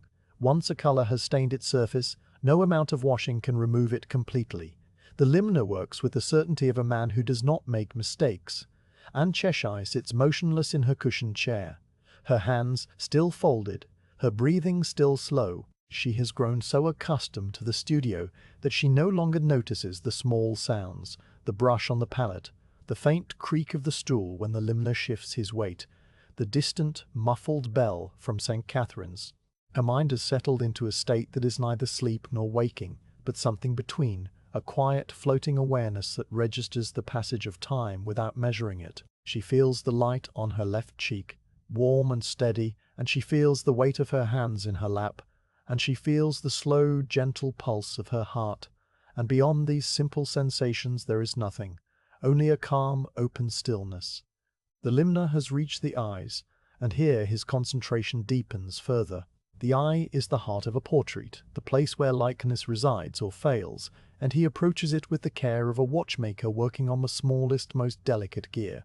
The upper lid has already been mapped by 2 faint dots, and now he connects these with a single, continuous stroke, a hairline of thinned umber that curves gently from the inner corner to the outer, following the shape he has observed in Anne's face over many hours of quiet looking. The line is not uniform but varies in thickness, thicker at the center where the lid presses down, tapering to nothing at the corners, and this variation is what makes it look alive rather than drawn. The lower lid receives a softer touch, a pale wash of ochre and a hint of grey that suggests the shadow where the lid meets the cheek. He leaves a tiny gap, a sliver of bare ivory, between the lower lid and the shadow, and this gap becomes the wet line of the eye, the place where tears would gather if she wept, a detail so small that no viewer might ever consciously notice it, but that the eye, the seeing eye, would register as true. The iris he paints with a mixture of raw umber and a touch of the vine black, a soft, warm grey that matches the colour he has studied in Anne's left eye, the one that faces the light. The circle is perfectly round, made with a single, steady rotation of the brush, a motion so practiced that it is almost unconscious. Inside this circle he places a smaller circle of the same colour, slightly darker, to mark the outer edge, and then he adds a central dot of pure vine black for the pupil, a tiny, perfect darkness that seems to recede into the ivory as if looking back at the viewer. The final touch is the gleam, a single precise point of opaque lead white, placed at the upper right of the pupil, no larger than a pinprick, bright and sharp. This gleam is the reflection of the window, the light that enters the studio and falls across Anne's face, and its presence gives the eye its life, its sense of moisture and depth. He repeats the process for the right eye, adjusting the angles slightly to account for the slight turn of her head, the different catch of light. The 2 eyes, when complete, do not yet seem to look out from the ivory, for the surrounding flesh is still pale and unfinished, but they hold a glimmer of awareness, a nascent intelligence that will grow as the rest of the face builds around them. The nose presents its own challenges, for it must be suggested rather than drawn, indicated by shadows rather than lines. The Limner recalls the instructions of his old master, a Dutchman who had painted miniatures for the court of Charles I and who had taught him that the nose should be felt, not seen, in a good portrait. With this in mind, he lays a faint, cool wash of ochre mixed with a speck of black along the right side of the nose, the side turned away from the light, creating a shadow that is almost imperceptible, but that gives the nose its roundness, its projection from the face. The nostril he indicates with a single tiny curve, a comma of umber so fine that it vanishes when he blinks. The tip of the nose catches a dot of bare ivory, the skin here being closest to the light, and he leaves it untouched, letting the white ground do its luminous work. The mouth is the last feature of this stage, and he approaches it with the understanding that a mouth is not an outline, but a shifting, expressive form shaped by the muscles beneath. He has already marked the center line, the parting of the lips with a faint stroke of madder mixed with umber, a warm, soft line that curves gently upward at the corners. Now he begins to build the upper lip, a paler, cooler shape that recedes slightly, its color a mixture of ochre and just enough madder to warm it. The lower lid catches more light and is fuller, softer, its color deepened with an additional breath of pink. The shadow beneath the lower lip, the small hollow before the chin, receives a touch of cool umber that anchors the mouth to the face and gives it its proper place in the architecture of the features. All the while, the Limner works in the quiet that the plague year has imposed on the city. There is no noise from the street to distract him, no sudden sound to make his hand jump. The church bells toll the hours with their slow, mellow cadence, and the dust motes continue their silent drift, and the oiled paper over the window holds the light steady and even. The room has become a sealed world, a bubble of concentration in which the only reality is the tiny rectangle of ivory and the face that is slowly, patiently, inexorably blooming there.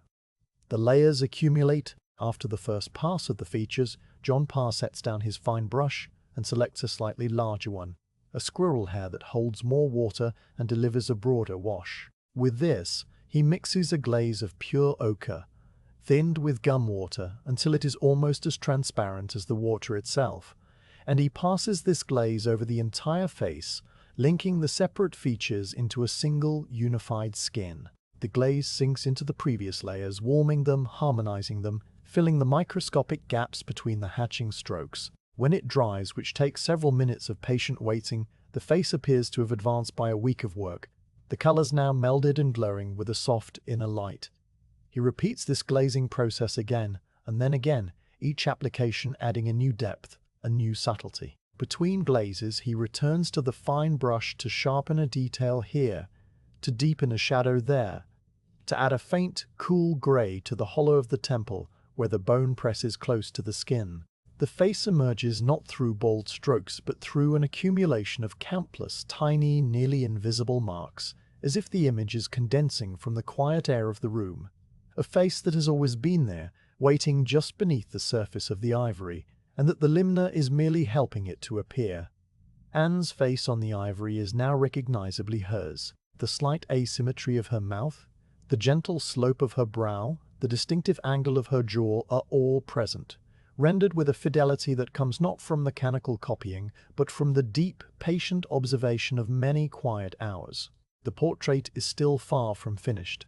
The hair is only a faint wash of umber, the gown a flat patch of blue, the lace kerchief a ghostly suggestion of white. But the face, the essential face, has arrived, and it gazes out from the ivory with a calm, distant expression that mirrors the calm of the woman who sits in the cushioned chair. The limner leans back on his stool and regards his work with the same quiet, unjudging attention he gives to everything. He sees the places where the likeness is strong and the places where it still needs adjustment. The left eye perhaps a fraction too low, the shadow under the jaw a touch too dark. These are small things, corrections for another sitting, and he notes them without anxiety. The work is good, and it will be better, and in the fullness of time it will be complete. He turns the ivory panel face down on the velvet to protect it from the dust that continues its slow, soundless fall, and he cleans his brush in the porcelain dish, watching the faint tint of ochre bloom in the water like a small, brief sunset. The blue willows ripple once and then grow still. The day's sitting is drawing to its natural close, the light beginning its slow retreat from the window, the shadows in the corners of the room growing longer and cooler. Anne stirs in her chair, her body sensing the shift even before her mind registers it, and she draws a deeper breath, the first deep breath she has taken in an hour, her lungs filling with the clean, turpentine, scented air. The face has emerged and the studio holds it safe, and the quiet city outside remains wrapped in its patient, endless hush. With the face now settled into its quiet likeness on the ivory panel, the limner turns his attention to the details of attire that will frame it. The lace kerchief and the pearl earring and the deep blue silk gown that together speak of Anne Cheshire's station and her quiet taste. These elements are not mere decoration in the world of miniature painting. They are the setting that holds the jewel of the face, the context that gives it scale and place and time. A face floating on white ivory without the anchor of clothing would seem ghostly, incomplete, and so the limner approaches this next stage with the same patience and care he gave to the eyes and the mouth, understanding that every part of the portrait, however small, contributes to the whole. He begins with the lace kerchief, for it lies closest to the face, and its treatment will affect how the surrounding colors read. The kerchief is a study in whiteness, but whiteness in painting is never simply white. The limner knows, as all painters know, that white is a mirror that reflects the colors around it, taking on the warmth of candlelight, the cool of a window, the faint blue of the sky, the subtle green of a wall. To paint the kerchief as pure lead white would be to make it flat and dead, a patch of chalk rather than a living fabric. Instead, he must build it from many near-invisible tints, each one answering to the light that falls upon it. He selects a brush of middling fineness, a sable with a good point, but enough body to hold a wash, and on his ivory palette he prepares a small pool of pale grey made from flake white touched with the barest grain of vine black. The mixture is so faint that it looks like dirty water, barely distinguishable from the gum solution itself. He tests it on the scrap of vellum, waits for it to dry, and observes how it settles into a soft, pearly tone, a shadow that is not quite a shadow, that is not quite a shadow. Satisfied, he leans over the ivory panel and begins to lay in the folds of the kerchief.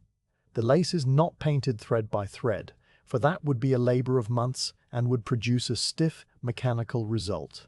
Instead, the limner suggests the pattern by a series of tiny, semi-transparent crescent shapes, each no larger than a fingernail clipping, overlapping in a rhythm that mimics the scalloped edge of the bone lace. The brush touches down, releases a whisper of the pale grey wash, and lifts, leaving behind a mark that is almost invisible when wet, but that will dry to a cool, soft shadow. He works from the outer edge inward, following the line where the kerchief meets the blue silk bodice, and each crescent overlaps the next by a hair's breadth, creating a chain of delicate, ghostly arches.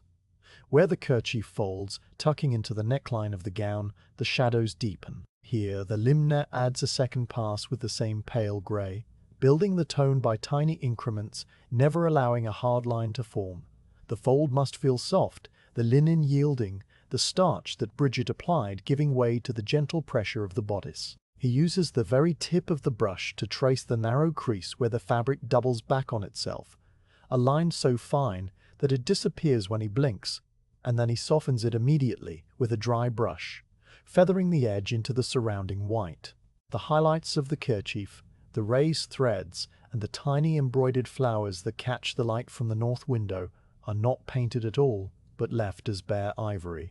The limner works around these areas with the precision of a man walking between raindrops, preserving the luminous white ground that no pigment can match.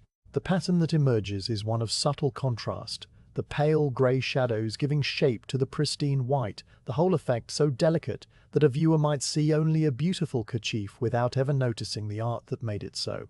He pauses to clean his brush, swirling it in the porcelain dish and watching the faint grey cloud disperse into the water.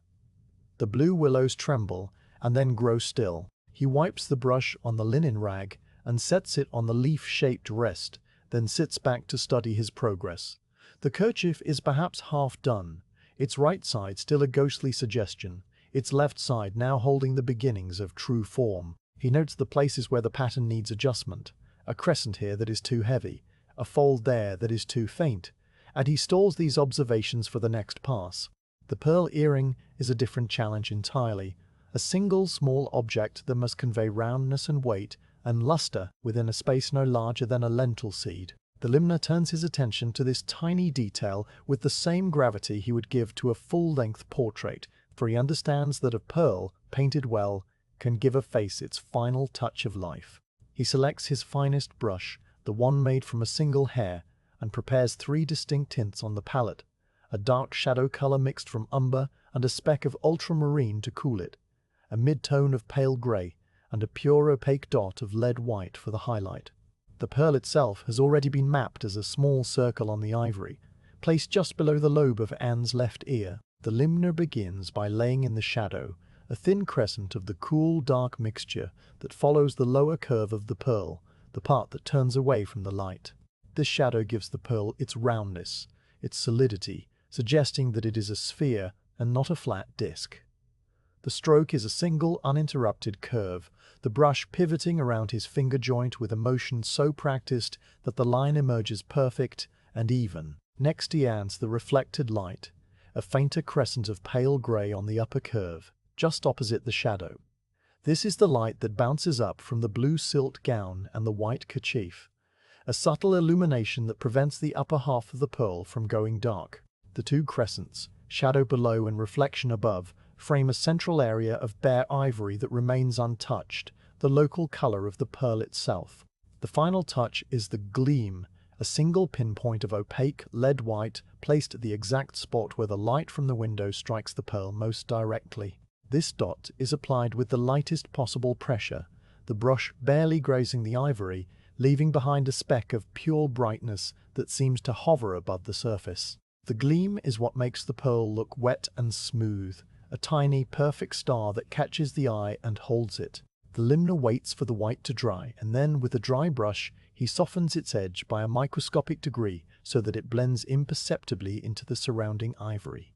The pearl is now complete, a small round world of its own, shining quietly beside the face it adorns. Across the room, Anne Cheshire remains in her pose, the pearl earrings swaying slightly whenever she breathes, catching the light in exactly the way the limner has just captured. She is unaware of the tiny labor that has been devoted to this single detail, unaware that a miniature universe of shadow and gleam has been painstakingly constructed to mirror the small ordinary object she put on this morning without a second thought. Her stillness is profound, her face composed, her hands resting one upon the other in the green silk lap. She has become so absorbed in the quiet of the studio that the hours pass like pages turning in a slow, gentle wind. The limner now cleans his single hairbrush with particular care, for it is precious and easily damaged, and sets it aside in a special slot in the pewter pot where it will not be jostled. He turns his attention to the blue silk gown, the largest area of color on the ivory panel, and the one that will frame the entire portrait. The gown is ultramarine, the precious blue ground from lapis lazuli, and he approaches its preparation with the reverence due to a material worth more than its weight in gold.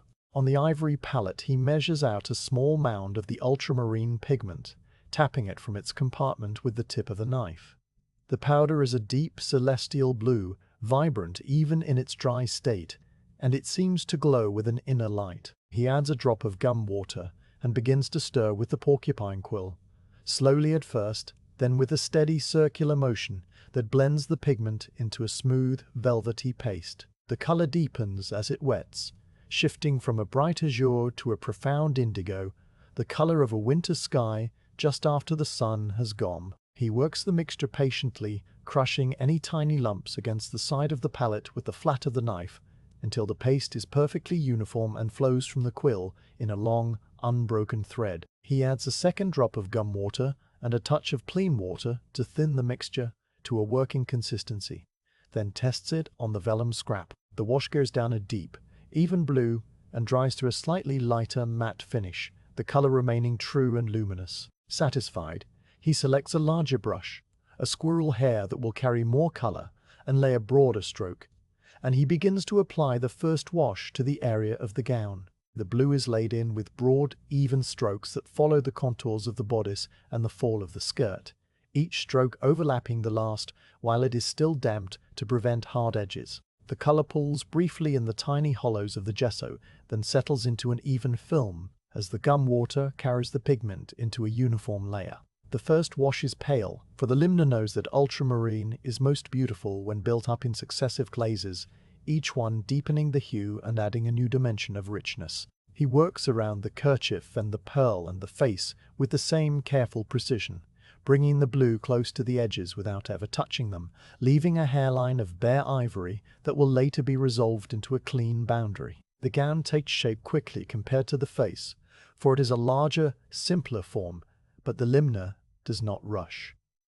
Each stroke is measured, each passage of the brush considered, and when the first wash is complete, he sets the panel aside to dry.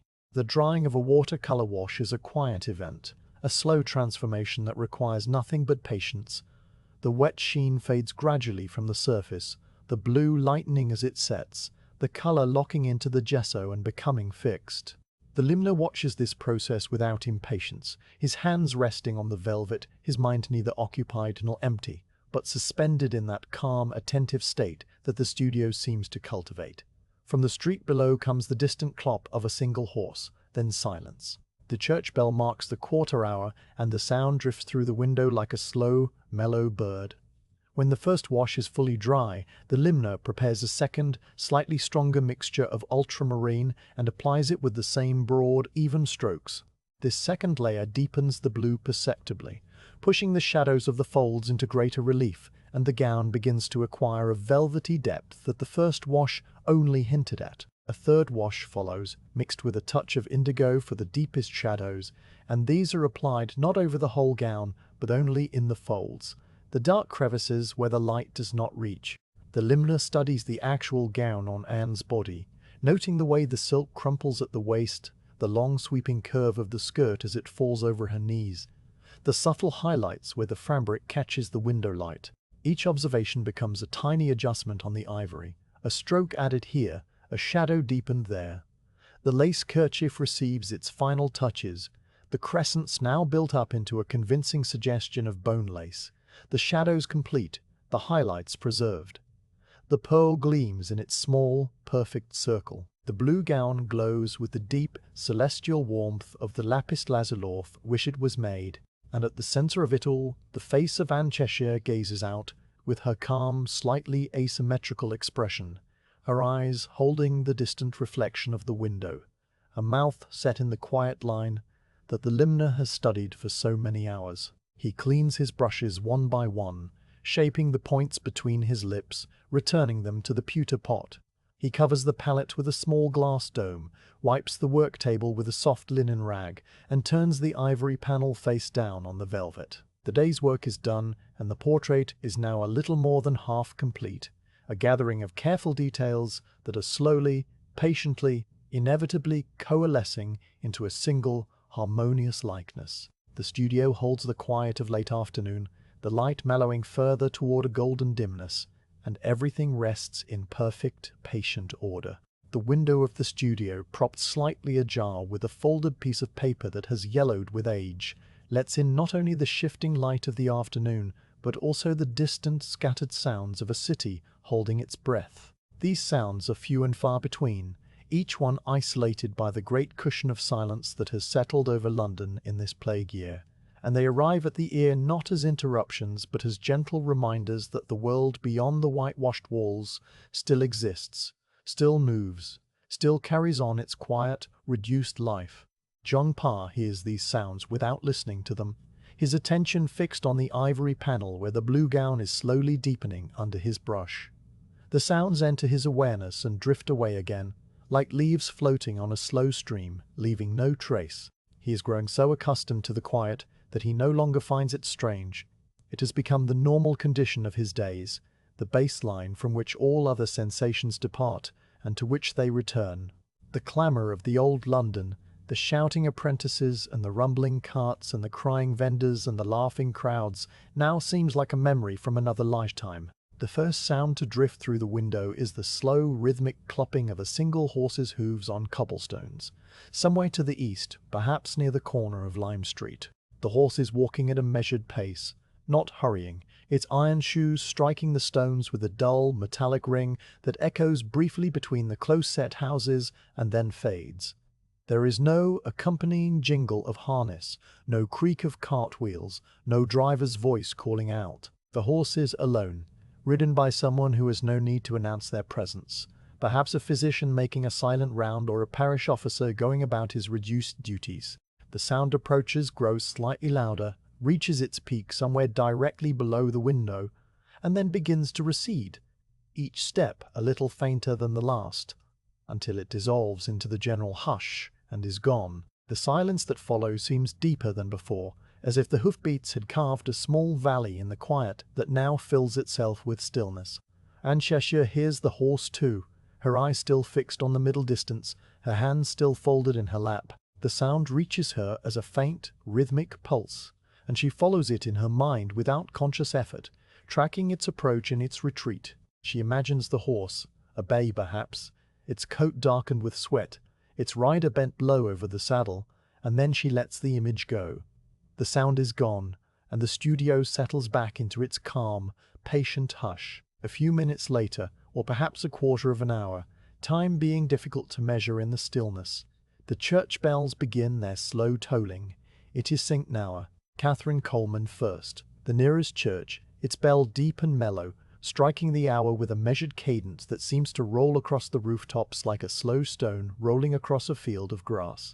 Each stroke is followed by a long, resonant decay, the note hanging in the air and then gradually thinning until the next stroke arrives to take its place. There is no hurry in the tolling, no insistent call to worship, only a quiet marking of the passage of time, a duty performed out of long habit rather than any pressing need. From further away, perhaps from St. Margaret Pattens or even from St. Margaret, Helen's at Bishopsgate, a second bell answers with a lighter, higher chime, its tone overlapping the deeper note and creating a brief, accidental harmony. The two bells ring together for a few strokes, their sounds weaving in and out of each other, and then the distant bell falls silent, leaving St. Catherine's to finish its count alone. The last stroke fades. The air trembles for a moment with the ghost of the vibration, and then the quiet returns, thicker and deeper than before.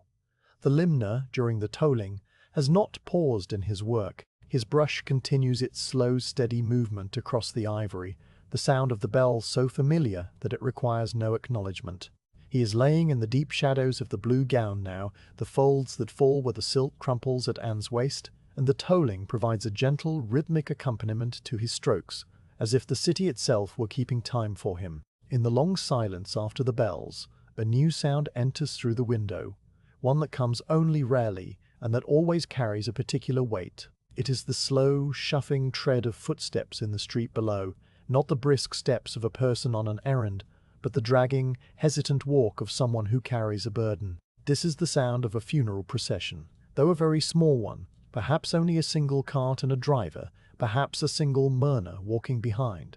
There are no hymns, no spoken prayers, no wailing women. The plague orders forbid large gatherings, and the living have learned to mourn in silence, without ceremony. The limner pauses in his work, not from any conscious decision, but from a deeper reflex, a small involuntary recognition of the passing of a life. He sets down his brush on the porcelain rest and waits, his hands resting on the velvet, his head bowed just slightly. There is no prayer on his lips, only a quiet, formless acknowledgement of the cart and its occupant, a fellow Londoner whose name he will never know. The shuffling footsteps pass, recede, and vanish around the corner toward the churchyard, and the limner picks up his brush again, his rhythm unbroken. Anne has heard the funeral cart too, and she has closed her eyes for a long, slow moment.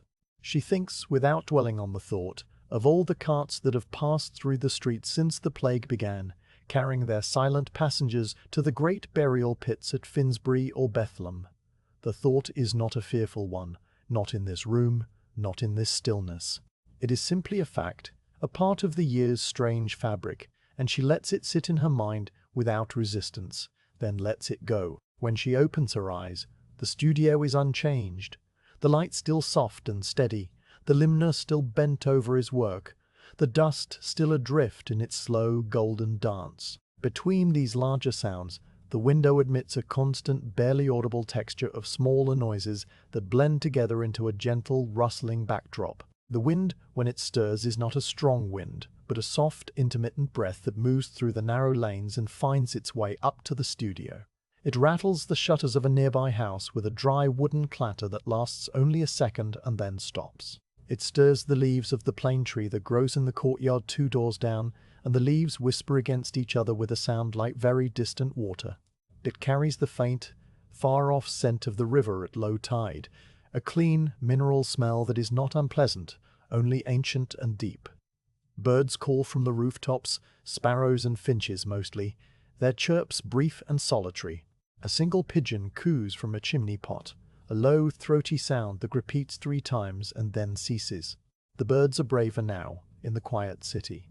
They have ventured down from the heights where they once sheltered, and now perch on windowsills and doorsteps, pecking at the cracks between the cobbles. Their presence is a small comfort, a reminder that life continues in its smaller, simpler forms even as the human city holds its breath. Inside the studio, these outside sounds are met by the soft, steady noises of the limner's work, the faint whip of the brush against the rim of the water dish, the gentle scrape of the knife against the colour cake, the rustle of the linen rag as he wipes his fingers. These sounds are so regular, so predictable, that they become a kind of music, a gentle, repetitive rhythm that soothes rather than stimulates. The brush dips, the water swirls, the rag rustles, and then the cycle repeats over and over, a quiet ostinato that underlies the whole afternoon. The light through the oiled paper has begun its slow retreat, the sun having moved far enough to the west that the north window no longer catches its direct rays. The studio grows dimmer by imperceptible degrees, the shadows in the corners deepening and lengthening, the highlights on the pewter pot softening to a dull, warm gleam. The limner notices this shift without alarm, for it is the natural end of the working day, and he has long ago learned to accept the rhythm of the light as a clock more reliable than any bell. He completes the stroke he is making, a final touch of shadow in the deepest fold of the blue gown, and then he sets down his brush for the last time in this sitting.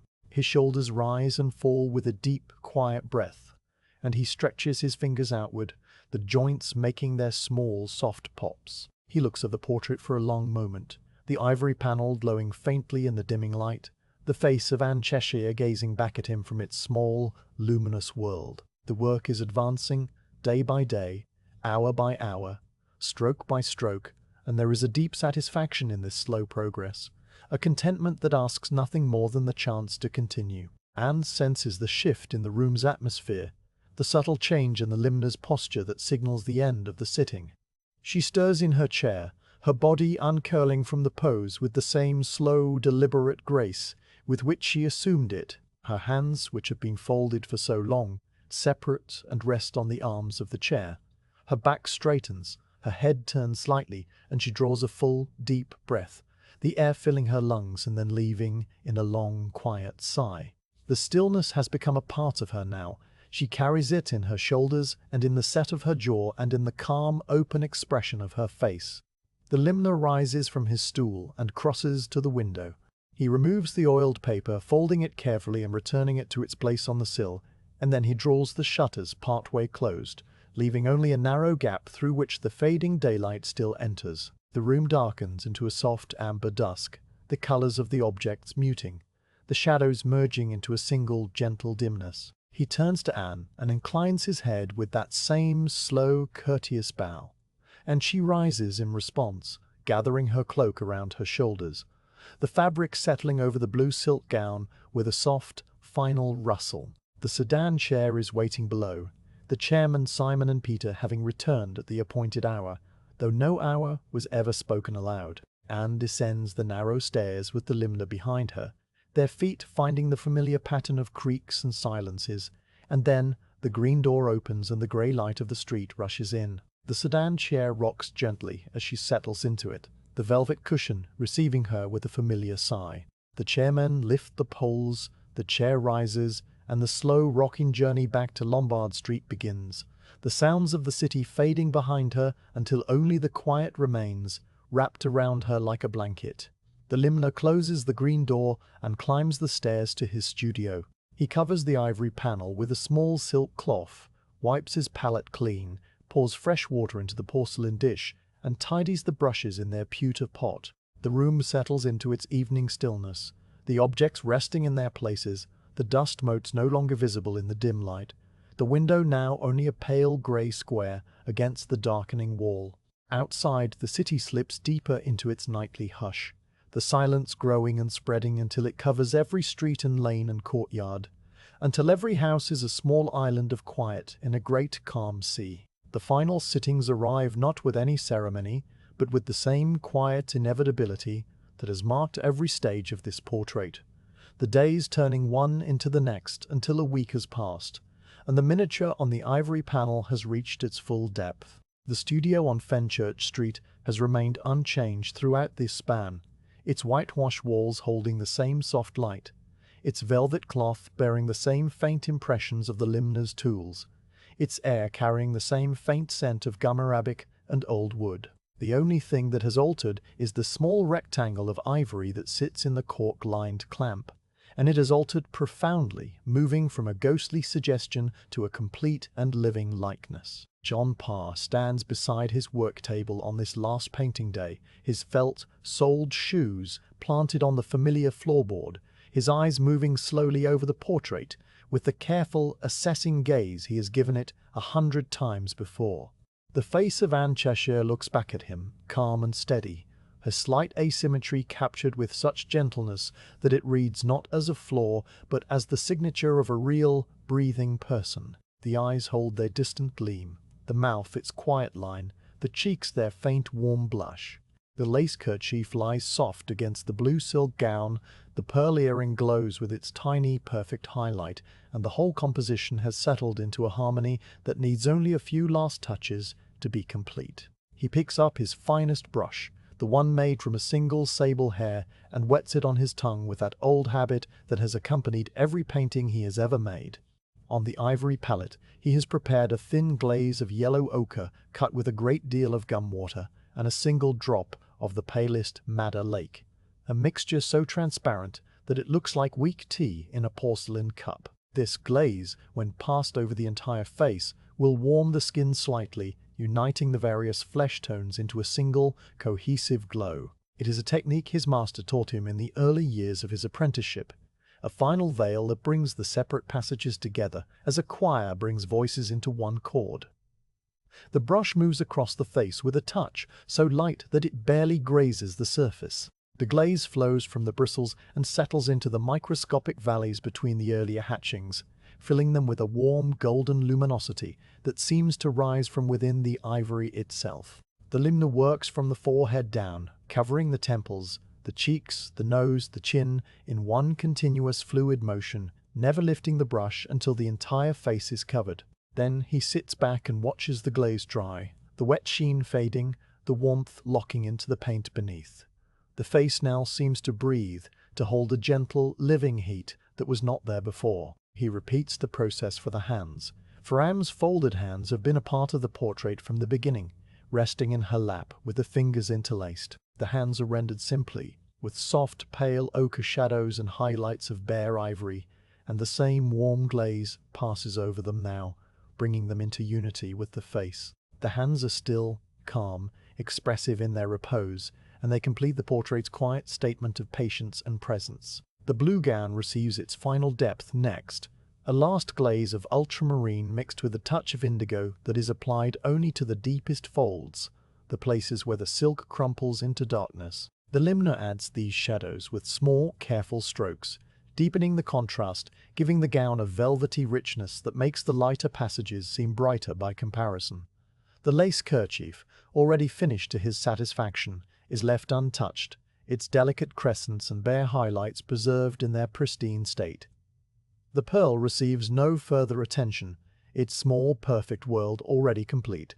A final check of the eyes, a tiny adjustment to the shadow at the corner of the mouth, a single stroke of cool grey in the hollow of the throat, and then the limner sets down his brush for the last time on this portrait. He leans back on the three-legged stool, his spine straightening with a soft, audible release, and he draws a breath that fills his lungs completely and leaves them slowly. The work is done. The painting, as a painting, is finished. He does not announce this to Anne, who sits in her cushioned chair with her hands folded and her expression unchanged, for no announcement is necessary. The shift in the room's atmosphere communicates the completion as clearly as any words. Anne feels it as a subtle change in the quality of the silence, a slight relaxation of the focused attention that has filled the studio throughout the sittings. She uncurls her hands slowly and flexes her fingers, feeling the pleasant ache of long stillness, and she meets the limner's eyes with a quiet, questioning look. "It is finished, Mrs. Cheshire," he says, his voice low and even. "The painting is complete." Anne rises from the chair and crosses to the work table, her silk gown rustling softly. She stands beside the limner and looks down at the ivory panel, at the small, luminous face that gazes back at her. The woman in the portrait is recognizably herself, and yet there is something more, a calm dignity that she has never seen in a mirror, a stillness that seems to hold all the quiet hours of the plague year within its tiny frame. She does not speak, for the portrait speaks for itself, and after a long, slow moment, she simply nods. A single, gentle inclination of her head that conveys both thanks and acceptance.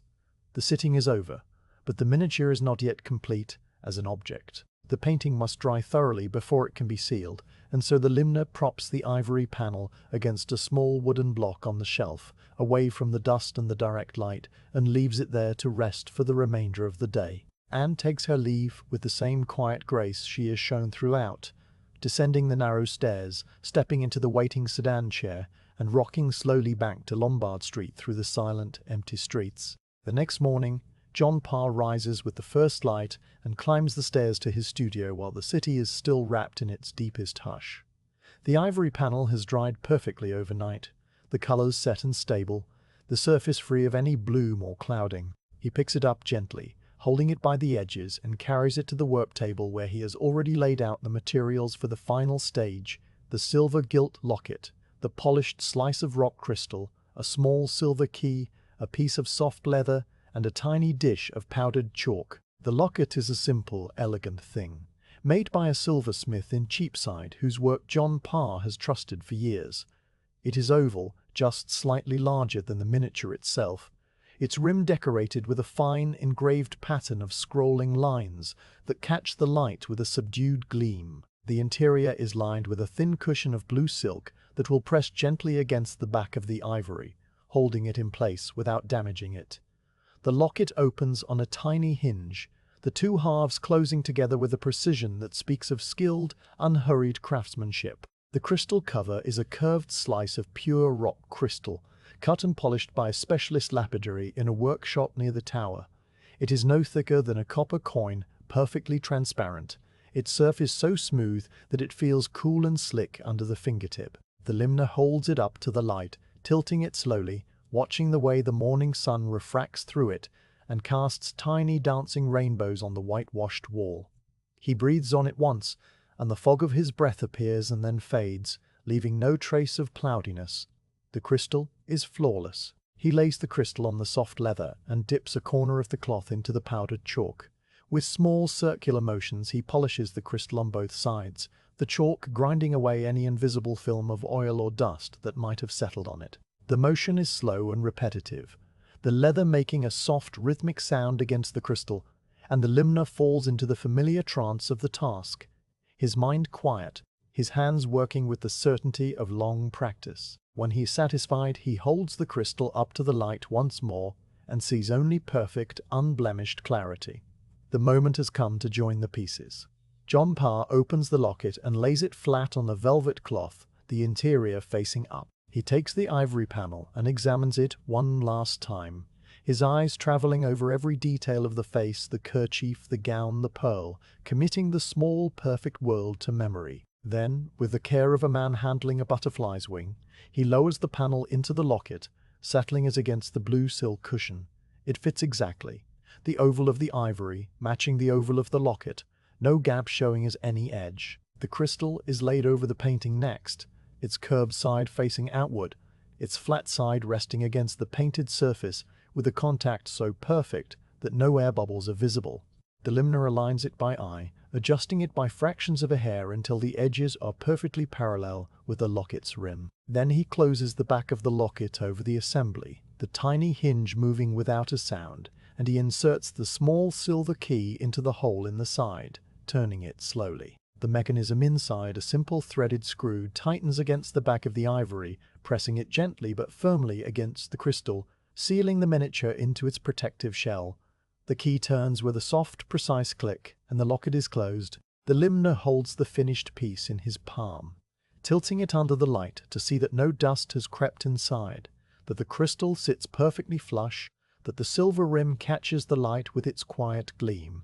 Through the crystal, the portrait glows with a depth and luminosity that the bare ivory never quite achieved, the curve of the crystal adding a gentle magnification, a subtle rounding that makes the face seem even more alive. The miniature is now a complete object, a small sealed world that will outlast the painter and the sitter and the plague year and the quiet city itself. He lays the locket on a square of blue silk and wraps it carefully, folding the corners over one another with the same precision he gives to his brushwork.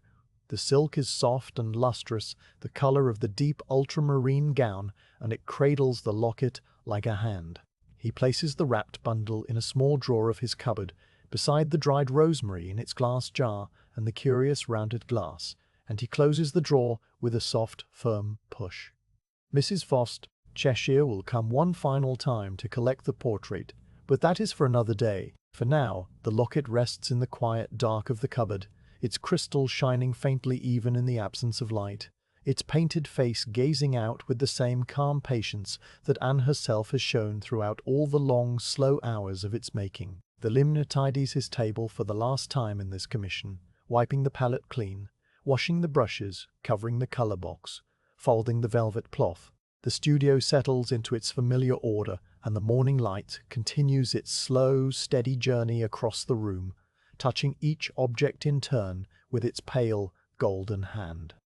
The evening settles over Fenchurch Street with the slow, inevitable grace of a feather falling through still air. The light that has filled the studio throughout the long afternoon has faded by imperceptible degrees, the golden warmth cooling to a soft grey dimness, the shadows that lurked in the corners spreading outward like slow water until they cover the whole room. The north window, now only a pale rectangle against the darkening wall, shows a sky that has shifted from pale blue to a deeper, softer shade, the colour of a dove's breast, with a single faint star already pricking the eastern edge. John Parr moves through the studio with the same quiet, methodical pace that has governed every action of his working day. The portrait is finished and sealed and wrapped in its square of blue silk, resting now in the small drawer of the cupboard beside the rosemary jar and the rounded glass. The commission is complete, and yet the limner does not hurry to leave the room. There are small rituals still to perform, small acts of tidying and care that have become as much a part of his practice as the painting itself. And he attends to these now with the calm absorption of a man who finds satisfaction in the proper closing of a task. He begins with the brushes, which stand in the pewter pot with their points still holding the faint tint of the day's colours. One by one, he draws them from the pot and rinses them in the porcelain dish, swirling the bristles gently through the clean water until no trace of pigment remains. The water in the dish clouds with faint drifting ribbons of ultramarine and ochre and madder, the colours mingling briefly before dispersing into a pale, milky grey. He empties the dish into the waste pot and refills it with fresh water from the flask, then rinses each brush a second time, working the bristles between his thumb and forefinger with a light, patient pressure. When the brushes are clean, he shapes their points with that old inherited habit, drawing each one carefully between his lips to coax the hairs back into their perfect taper. The taste is faint and familiar, a hint of sable and old gum, and the clean, neutral flavour of the water. He lays each brush flat on a square of soft linen, arranging them in a row so that they will dry without warping, their points extending beyond the edge of the cloth so the air can reach them evenly. Tomorrow, when they are dry, he will return them to the pewter pot, but for tonight they rest like sleeping creatures on their pale, soft bed. The ivory palette requires its own patient attention. The small pools of mixed colour that remain have dried around their edges, forming dark, crusty rings, and the centres, though still moist, are no longer fresh enough to keep. The limner scrapes the palette clean with the flat of his small knife, the dried pigment lifting in tiny, brittle flakes that fall onto the velvet cloth. He wipes the surface with a damp linen rag, removing the last ghosts of colour, and then with a dry cloth he polishes the ivory until it gleams with its own soft, matte whiteness. The palette is returned to its place beside the colour box, clean and ready for the next commission, whatever face it may be called upon to help create. One brush he sets apart from the others, the single hair sable that painted the pearl earring and the finest details of the eyes. This brush he cleans with particular care, dipping it in the freshest water, rolling its tip gently on the linen cloth, and then placing it in its special slot in the pewter pot, where it will not be touched by any of the other handles. It is a precious tool, irreplaceable, and it has served him well. The small act of putting it to rest feels like a quiet thank you. The colour box next, its cedarwood compartments still holding their small cakes of pigment. He checks each compartment in turn, noting the levels of the colours, the ochre that is running low, the ultramarine that still has many months of use left, the madder lake that has developed a tiny crack across its surface from the dry air. He presses the crack gently with the tip of his finger, and the powder holds together, still usable.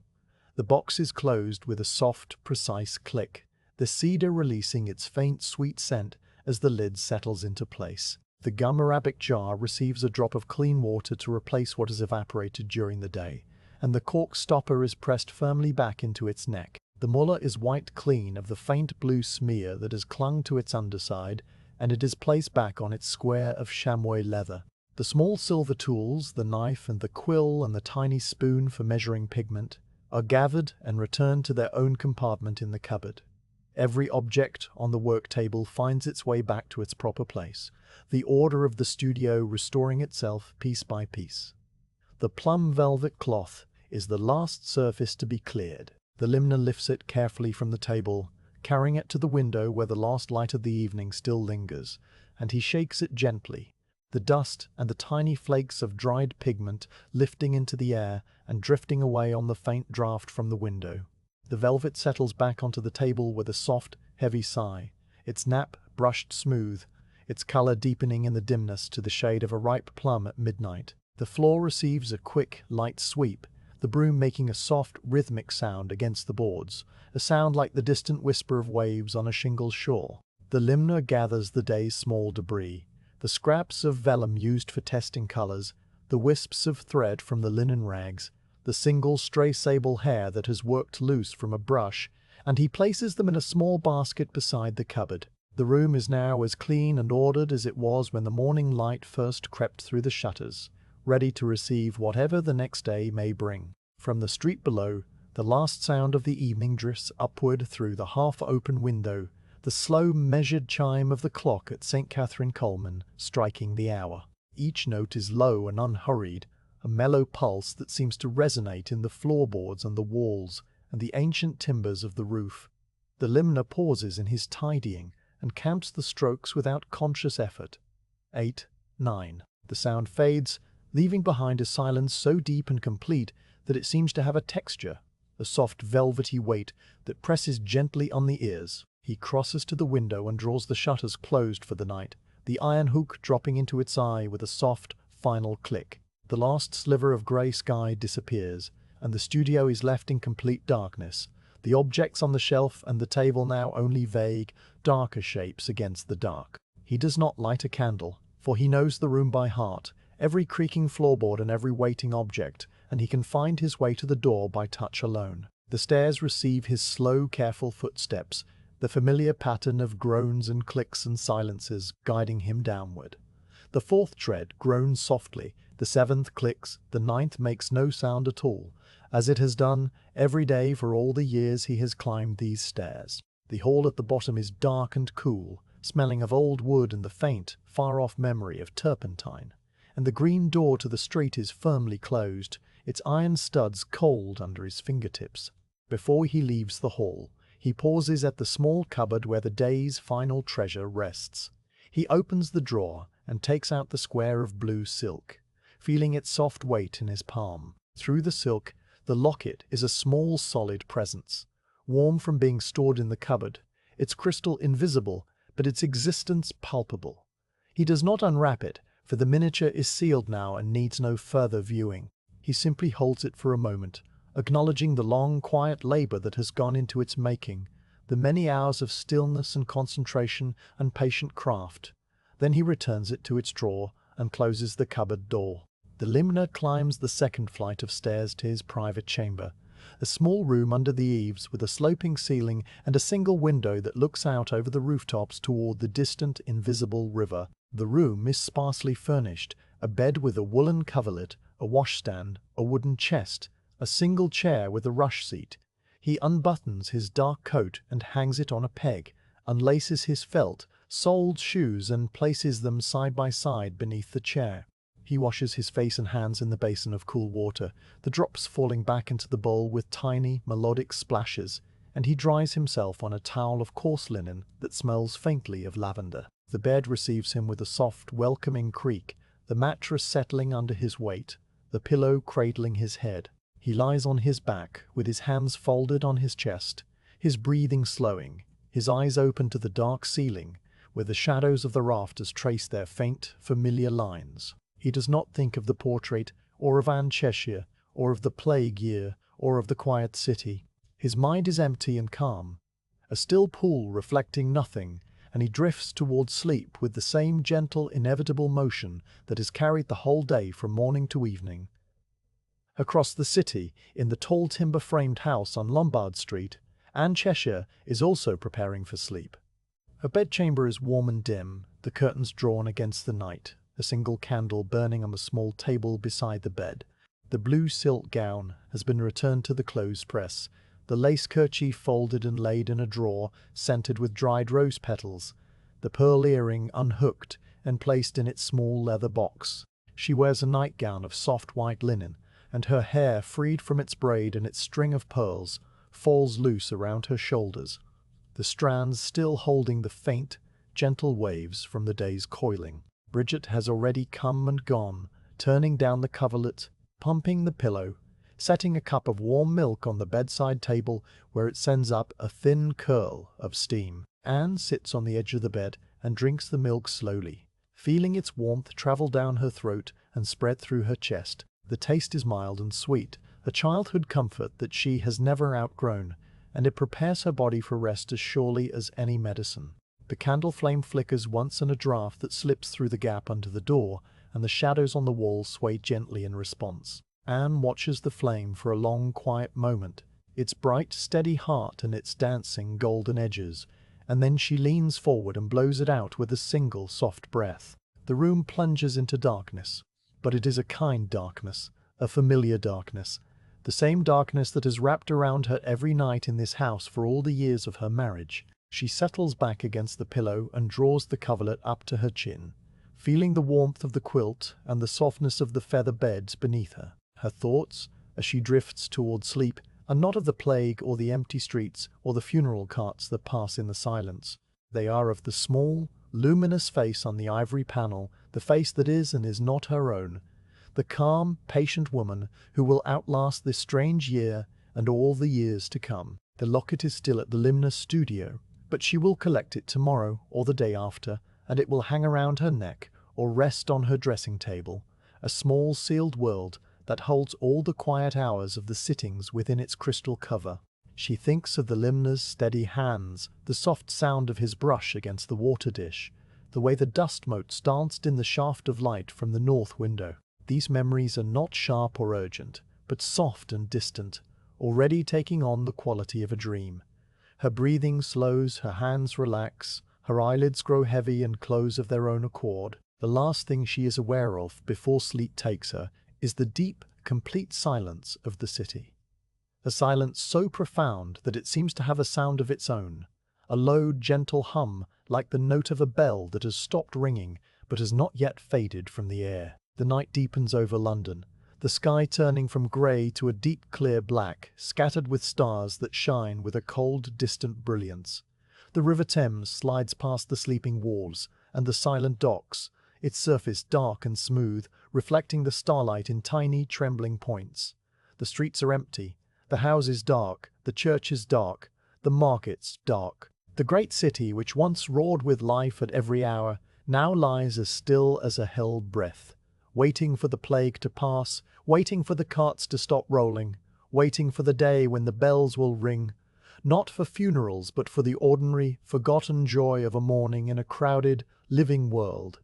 In the studio on Fenchurch Street, the darkness holds everything safe. The pewter pot gleams dully on the shelf, the books stand in their patient row, the dried rosemary in its glass jar is invisible but present, its faint, dusty scent still lingering in the air. The sealed locket in the cupboard drawer shines faintly, its crystal catching some stray, impossible glint of light from the crack under the door, and the painted face of Anne Cheshire gazes out at nothing with her calm, steady eyes. The miniature is complete, a tiny repository of all those slow, careful hours, and it will remain so, unchanged, for as long as ivory and pigment and crystal endure. The Limner sleeps, the merchant's wife sleeps, the chairmen sleep in their small room off the yard, the maid Bridget sleeps in her attic chamber under the eaves, the cook sleeps by the cooling hearth. The sparrows and the finches sleep on their rooftop perches. The pigeon sleeps on its chimney pot. The stray cat sleeps in its doorway. The bells are silent. The horses are stabled. The river flows without a sound. All is still. All is quiet. All is at rest. The city and its people have slipped into the deepest, dreamless sleep of the plague year, a sleep that asks nothing and promises nothing, a sleep that is simply the gentle end of another slow, patient day.